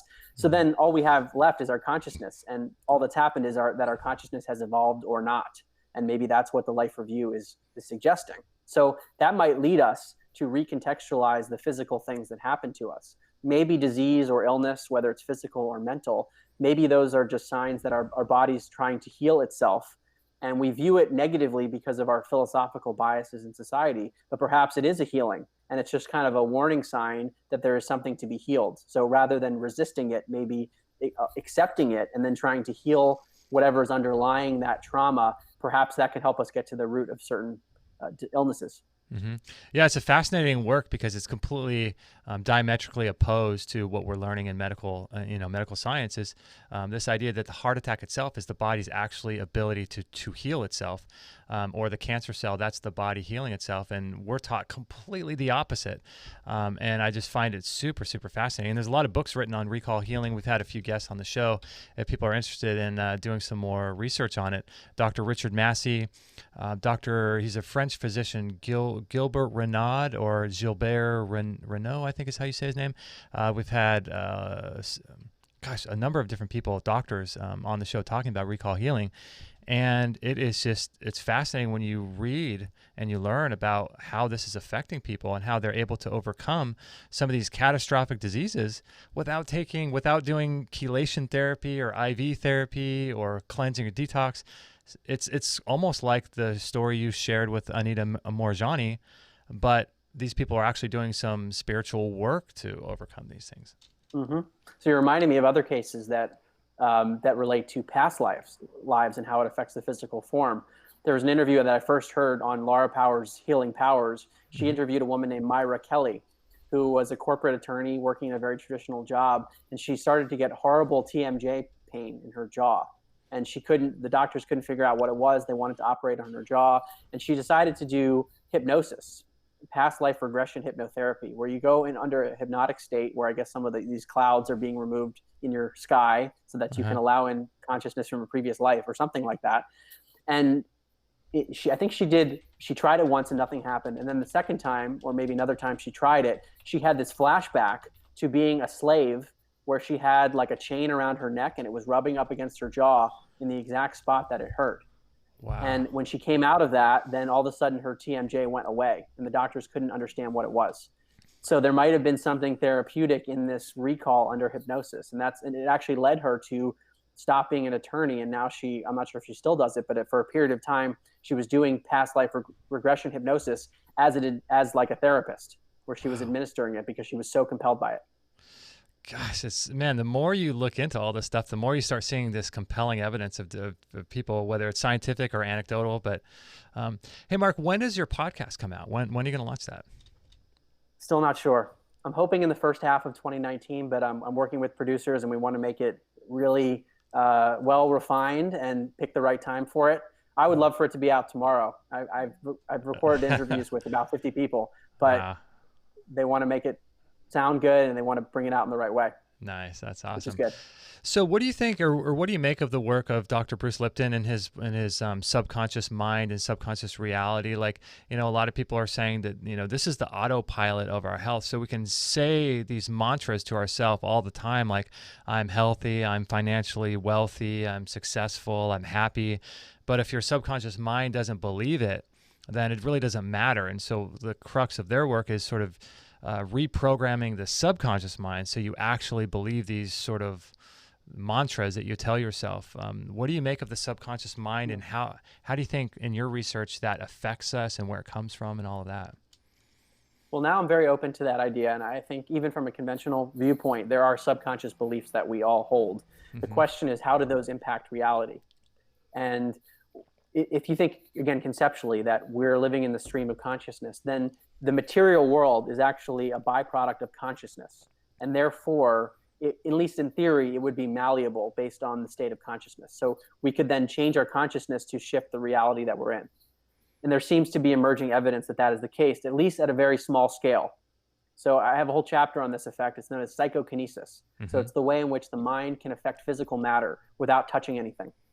There was a lab at Princeton for nearly 30 years run by the former dean of engineering, Dr. Robert John. And he ran studies using machines that are called random number generators. So these are machines that spit out zeros and ones in a random fashion.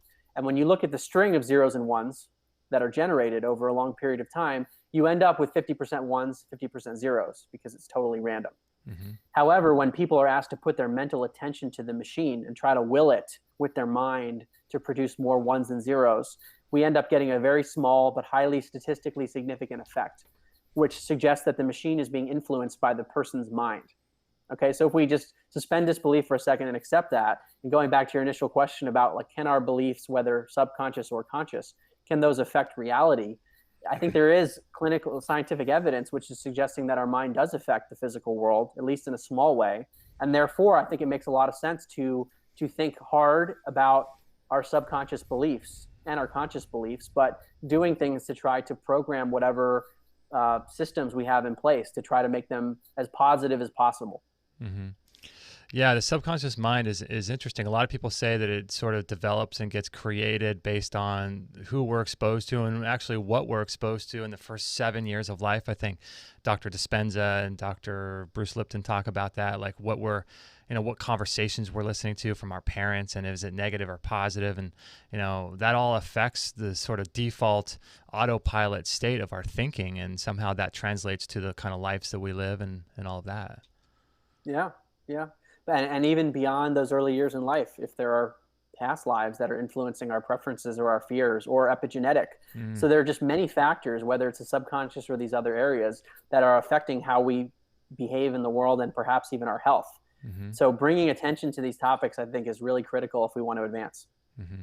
When you were talking about the random number generator, it reminded me of this guy. I don't know if you're familiar with him. I think his website's called Half Past Human, or his name's Cliff High, and he does a lot of work with these bots that he puts out on the internet that do predictive linguistics. And what he'll do is kind of like in the same way that Google will have a spider that crawls the internet and searches for information so that when you search Google, it knows what results to bring up. This guy has something similar, and it's his work with predictive linguistics, and it'll search just all the websites on the internet and it will categorize what words people are using to describe their current state of reality or current events or whatever they're talking about. And he'll show a statistically significant increase in certain words that are used 3 or 4 days before a major event happens on the planet. And I just found it to be very interesting. I've never really looked into it, but I just think that this is kind of the idea of precognition. If people are all of a sudden talking about some subject matter and it highly relates to some event that's going to happen, it's fascinating. You've got to at least look into it. Well, that has been shown with random number generators too. So there's something called the Global Consciousness Project, where these machines are set up all over the world, and most people don't even know they're there. So all day long, they're generating zeros and ones in a random fashion.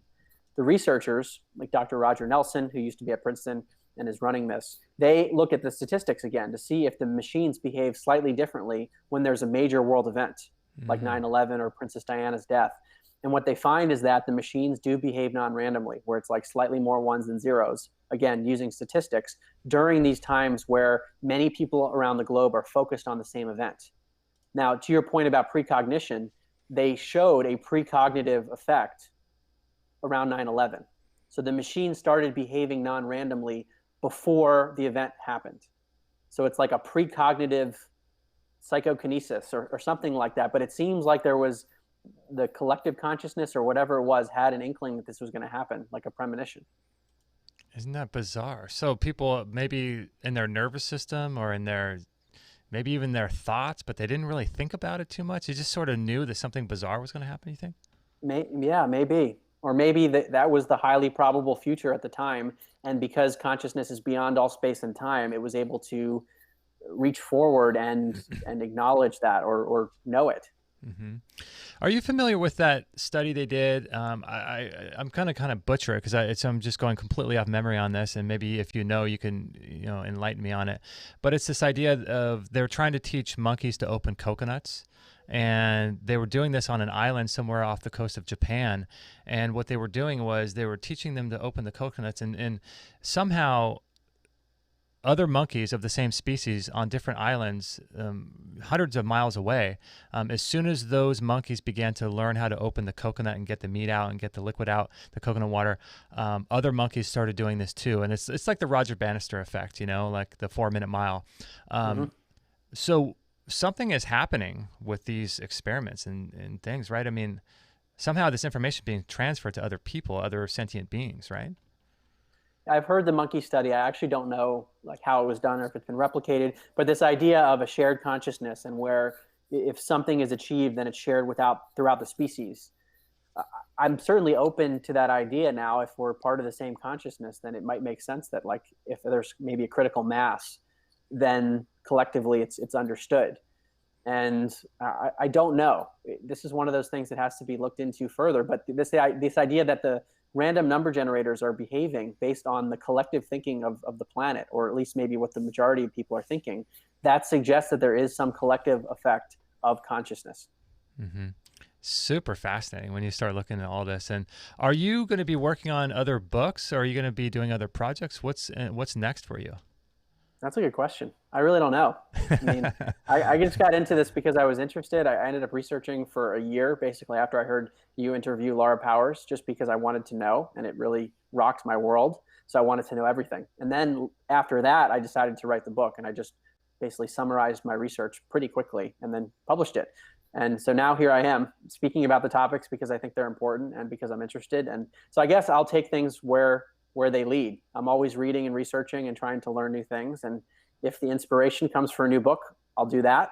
I would say for now, my focus is on speaking about these topics because for many people, they can be life-changing in the way they were for me. And I want to make that available to those interested.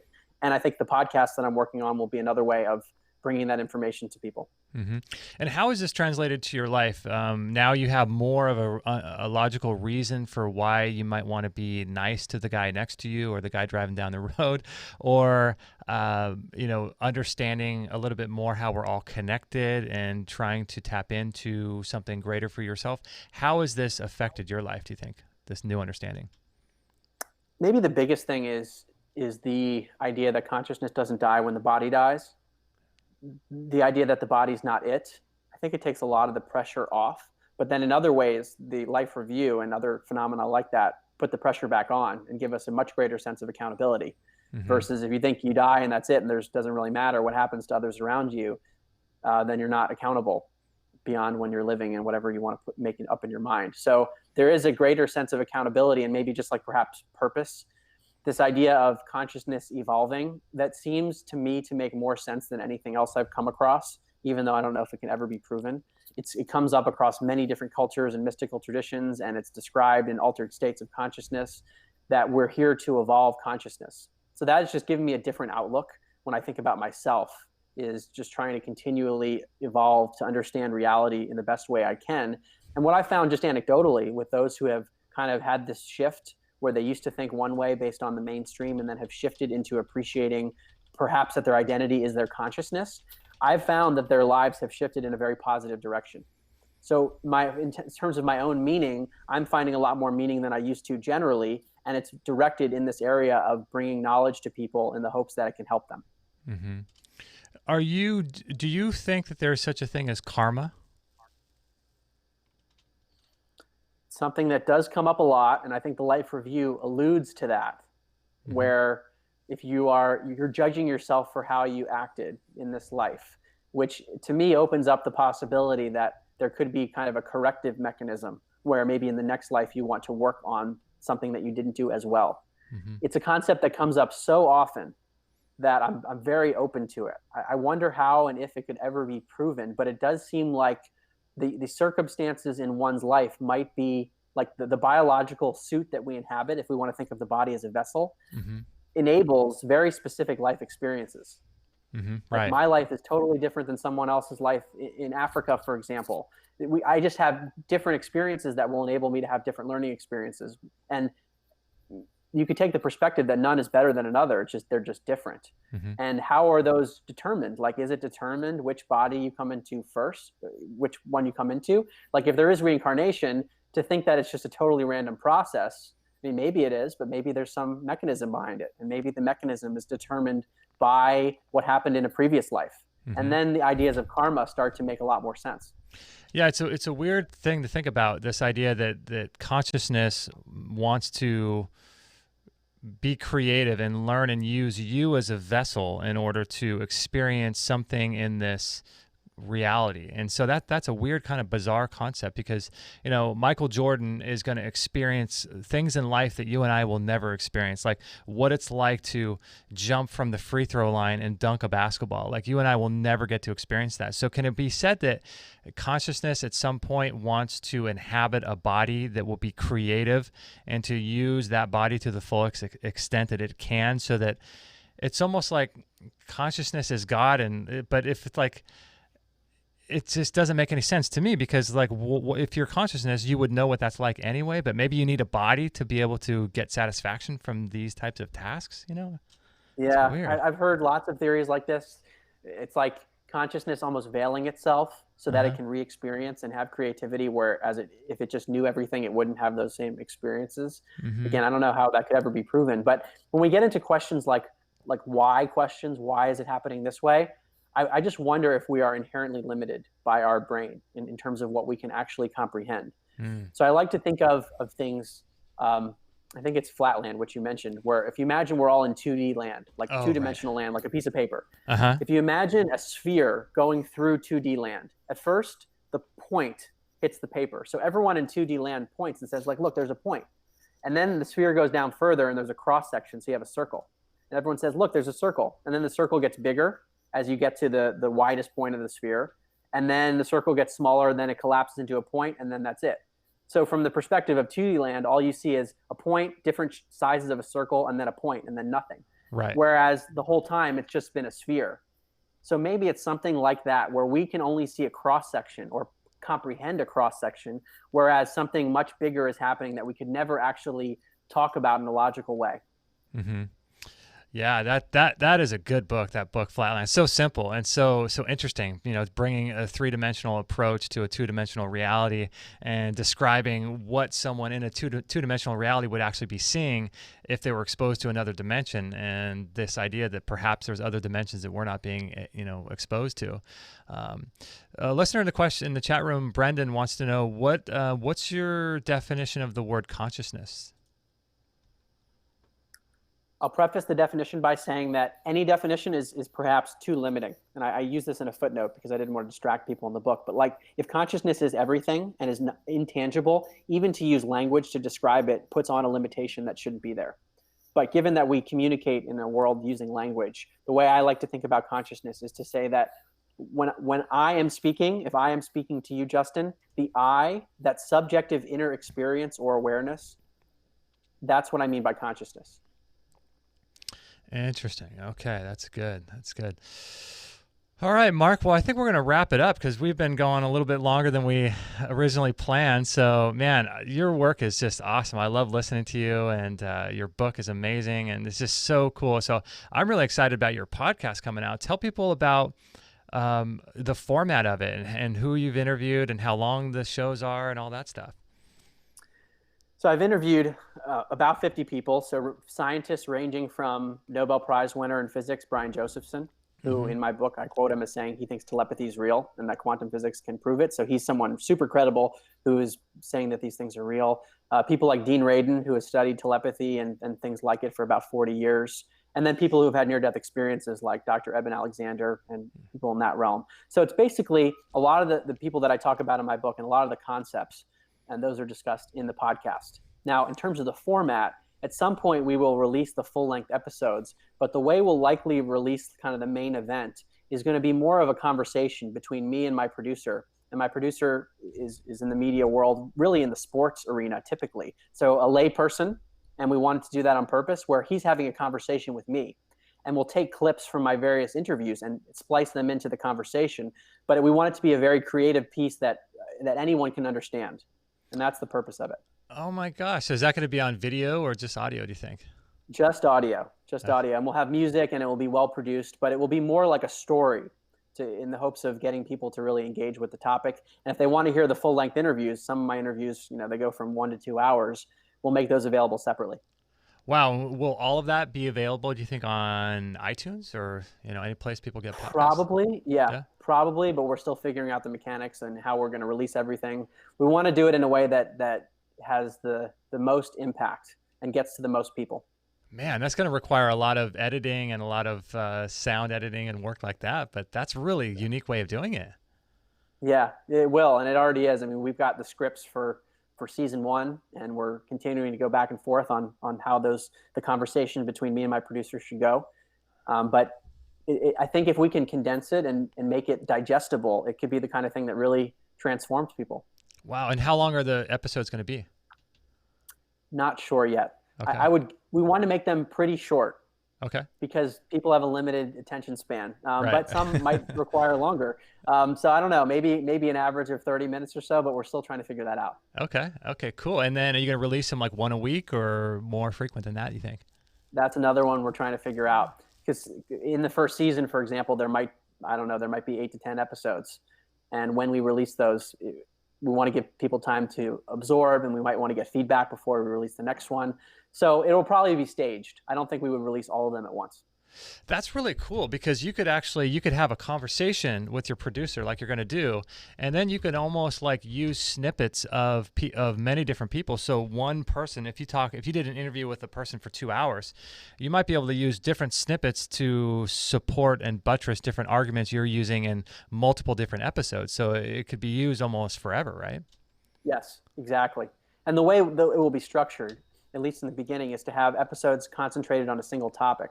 So there might be a whole episode on near-death experiences that will draw from Dr. Raymond Moody, who I interviewed, Eben Alexander, former Harvard neurosurgeon who had near-death experience. So multiple people that study these things or have had the experiences can be put into one episode. Wow, man, I'm looking forward to that. You think later this year, like end of I'm hoping 2019? first half of the year. First half of the year is what we're aiming for. Dude, that's going to be awesome. Can you let me know when that goes live? I will. I will. We'll be announcing it through my mailing list and also social media. We're Oh, just trying cool. to finalize the details and get the production done right. Oh man, that's going to be a lot of fun. Mark, thanks man so much for your work and your awesome explanations about how all this works and your research, man. Just an honor to have you on the show, and I just love your work, and thanks for spending some time with us today. Well, thank you so much for having me, and thank you for all the amazing work you do. I mean, you really were the catalyst, your show. Oh So I man. can't thank you enough, Dustin. That's awesome. All right, Mark. We'll hang up now, but I'll be in touch with this link on email, and I'll send it to you as soon as it's available. But thank you again, man. All righty. Thanks. Thanks. Bye-bye. Bye-bye. All right, guys, there you go. Mr. Mark Gober. I hope you guys enjoyed that interview. Wow, what a cool, interesting idea, right? Man, oh man, oh man. It was so fascinating that I didn't even want to do a commercial because, this has been an hour and 45 minutes, and I didn't even want to do a commercial because so much information was being shared, and I just didn't want to break the flow of what he was talking about. So I will tell you, though, some of the 4 commercials that I was going to do on today's show. Go over and check out our store if you could. I was going to do a spot for the Relax Far Infrared Sauna as well as the Bellicon Rebounder. As well as the Omica 12-stage reverse osmosis water filtration system and the Magnetico sleep pad. So if those interest you, check those out in our store. And that's about all I'll talk about as far as the products. But what did you guys think of Mr. Mark Gober, man? That was really cool. There's so many other subjects that I wanted to get to, like I kind of briefly mentioned at the beginning of the show, like this idea of, I thought it was really interesting what he talked about, the downloading of consciousness. And I think that's really fascinating. And I think that's, at least in my experience from what I've been learning over the past probably 18 years now, studying, 18 years, right around 2000 is when I got into all of this stuff. It was actually a little bit before then when I got into the pyramids. And I came from a very, very religious background. It wasn't a religious background that was imposed upon me. It was a religious background based on my own choosing. So when I was a sophomore, I decided, a junior in high school, I decided to go to Calvary Chapel Christian high school. And I got heavily involved in all of that. And Good For You in the chat room says, all garbage. Very disappointed with this show. Jesus is the only way. So that's what I would have said too, years and years ago when I was reading the Bible, and I read the Bible about 4 times, cover to cover, and I was an adamant student of the Bible and Christian philosophy and Christian apologetics, and I would be the guy that was answering all the questions about why Jesus is the only way until I started looking into ancient civilizations and things like this, the things that we talked about today, and you start, like I said during the show, you start being able to sort of hopscotch from one lily pad to the next. You can chart your course on the different people that have had an effect on your thinking. And this is what happened with me. And I started looking outside of the church, and I started realizing that even within the church, people disagree vehemently with what, doctrine and philosophy of the church. And so, I started looking, just looking into things, just kind of listening to other podcasts, reading more books. And the more you expose yourself to more information that stretches your mind, the more you become a little bit more open to things. And then the more open you become, the more you start looking into things. And then you find things that are verifying the things, the reason why you're looking into those different subject matters. So the journey continues, the rabbit trail continues. And the more you look into things, the more it unfolds before you. And the more that happens, the more excited you are about life. Because when you have all of life figured out and you have answers to everything, life for me becomes incredibly boring. All of this, completely understanding exactly how life works. If you have it all figured out, to me, that becomes incredibly a boring life because there's no room for the magic of what God can do, or consciousness can do, whatever you want to describe it. There's no room for that because everything is laid out in a linear fashion, and there's answers for everything. But when you look further into things, man, it becomes incredibly clear that we're living in a world where we have no idea. Like I was mentioning during the show, they're just now coming up with studies at the University of San Diego showing that these bacteria that live inside of a biofilm in one part of your body can hijack your nervous system and use the electrical systems of your body to communicate to another bacteria that lives in another biofilm in some other part of the body. Now, what are they talking about? What are those bacteria sharing? And the content of what they're communicating to me is fascinating, right? So what are they actually talking about? And the very fact that this actually happens is bizarre. And we didn't even get to this on the show, but there's this whole idea of the sacred life of plants, right? And how these plants communicate to each other, and they'll warn each other based on the predatory actions of animals in that area. So if you have a certain plant, it will actually communicate to other plants to release certain chemicals in their structures so that wildlife won't eat them. This has been measured. This is in books, The Secret Life of Plants. You can read all about it. A plant apparently knows there's electrical signals that are measured that a plant will emit right before you cut it with a knife or cut it with a pair of scissors. So plants somehow know that you're going to do that. And that to me is bizarre because it's not just reacting to an action a human took on it, but it's actually anticipating. It has an anticipatory response of an action that's going to happen a few seconds away. And so that shows you that plants somehow have access to a mind or a consciousness or something to be able to anticipate perceived pain in the future. So this is just really weird. And also, if a plant is doing that, it's also understanding that there's a pain associated with its own physical makeup or physical body, as it were. So there's all of this to say that we're living in a world that's not cookie cut, that's not been defined for us. And so the more we understand that, the more we can live in that sort of 0 point of energy, of that neutral point where things can go either way. Brendan Sage says, have you heard of Dr. Bradley Nelson and his book, The Emotion Code?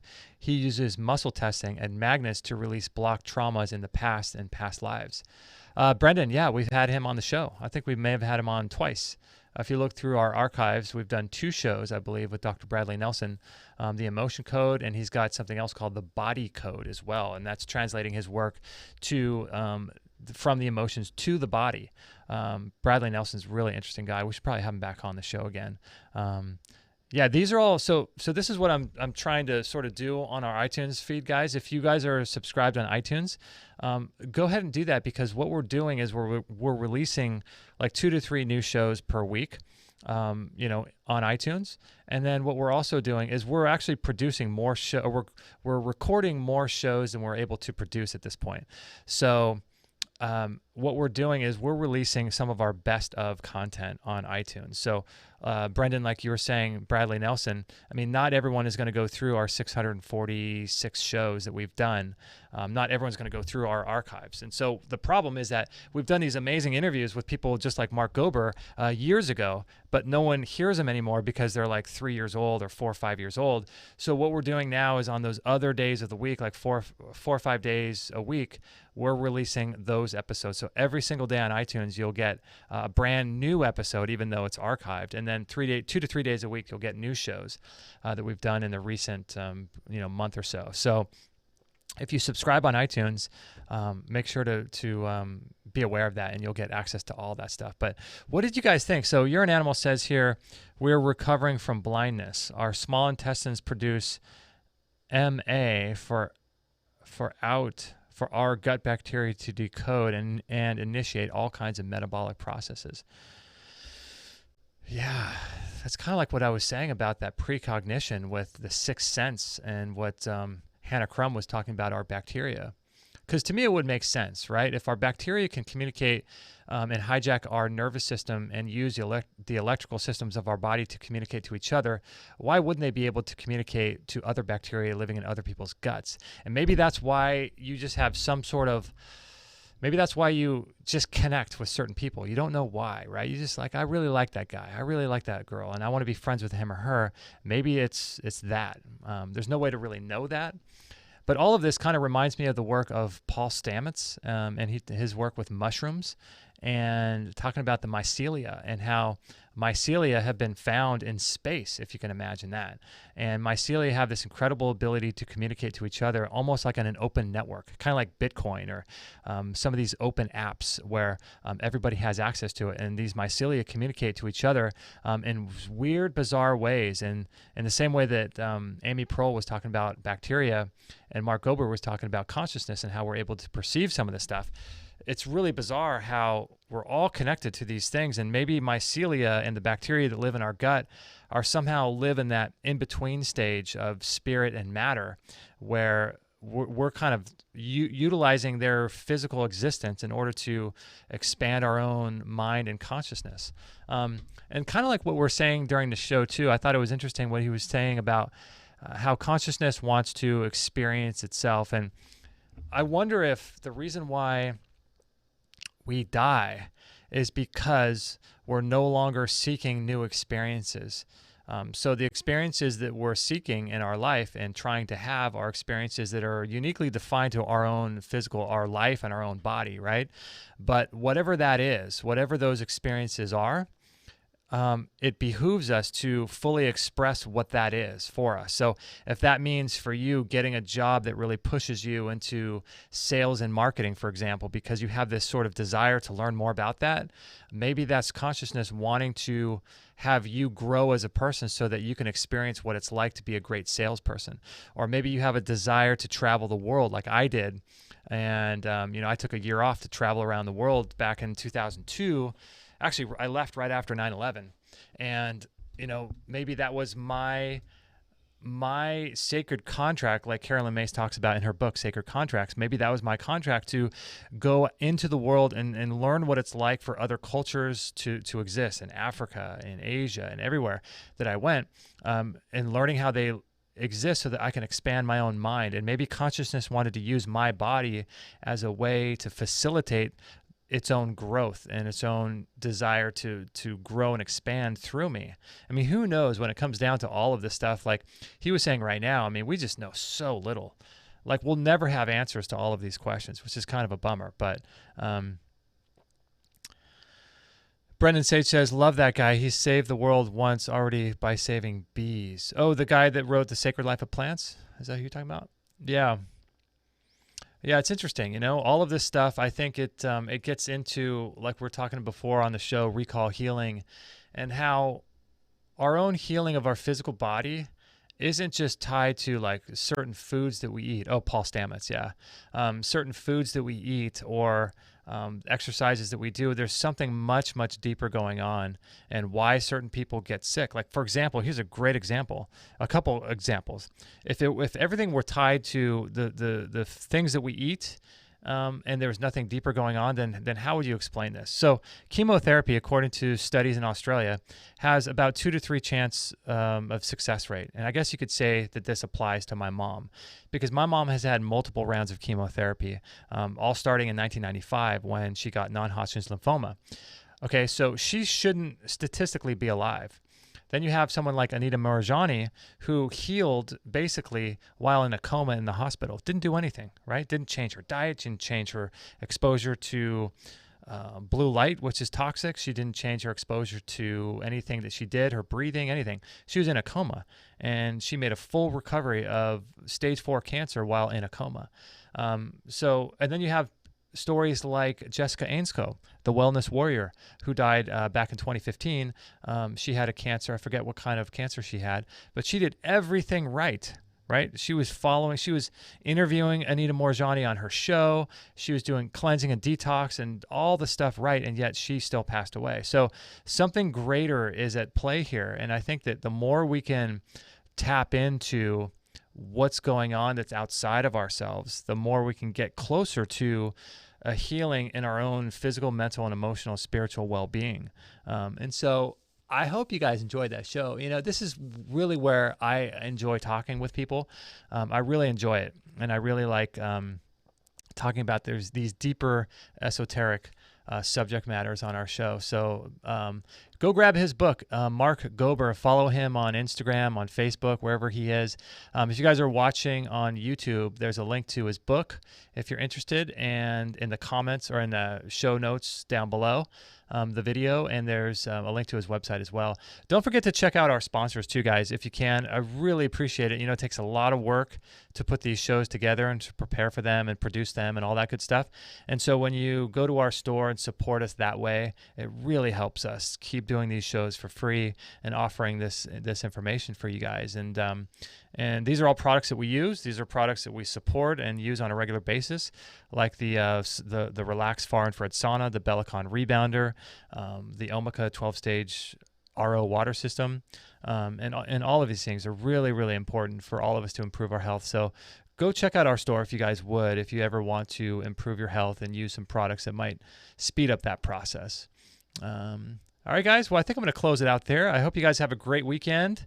Brendan, you're awesome. Thanks for being a part of the show today. This is really great. Eric, Anthony, Angie, Ivy, Velasquez, good for you. Thank you for being here. Even though you disagreed with all the content, I appreciate you being here. All you guys in the chat room are amazing. Julia, a lot of really cool people. So thank you guys. I really appreciate it. A lot of fun. Our next show is going to be on Monday at 10:45 a.m. Pacific time with Dr. Lee Cowden. We're going to talk about healing the brain. So that's going to be a great show on Monday, January 21st, 2019 at 10:45. So if you like the show, pass it on to your friends. Share it with your friends. Subscribe, rate, and review on iTunes. I greatly appreciate that. If you want to follow us more on Instagram, do that as well. We're constantly posting stories and different things on Instagram too, so make sure to follow us on there. All right, guys, we love you very, very much. Thank you for your support over the years. You guys are just so amazing and awesome, and I really appreciate that so much. Thank you for sharing our shows, for donating, for buying through our Amazon link. And also, if you guys really want to take your health to new levels, check out the Extreme Health Academy. That's where you're really going to improve your health tremendously. So if you're dealing with any kind of health issue, come and join us in there. There's thousands of people in there, and we all help each other, and we produce content in there that is life-changing content. So there's just amazing amounts of people and content and great supportive community inside the Extreme Health Academy. So if you want a coupon code for that, just go to extremehealthacademy.com, enter the code EHR14, and you can get a free 14-day trial. Come over to the forums, tag me, Justin Stellman, and say hello, and I'd love to help you out. All right, guys, have a great weekend. We'll see you on Monday at 10:45 a.m. Pacific time. Love you guys very much. Thanks for watching, and I'll see you on Monday. No material on this blog is intended to suggest that you should not seek professional medical care. Always work with qualified medical professionals, even if you educate yourself in the field of live food, nutrition, and alternative medicine. I'm not a doctor, nor am I offering readers medical advice of any kind. None of the information offered here should be interpreted as a diagnosis of any disease, nor an attempt to treat or prevent any disease or condition.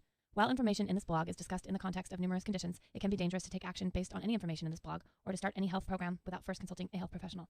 The content found here is for informational purposes only and is in no way intended as medical advice, as a substitute for medical counseling, or as a treatment/cure for any disease or health condition, and nor should it be continued as such. Always work with a qualified healthcare professional before making any changes to your diet, prescription drug use, lifestyle, or exercise activities. This information is provided as is, and the reader/viewer assumes all risks from the use, non-use, or misuse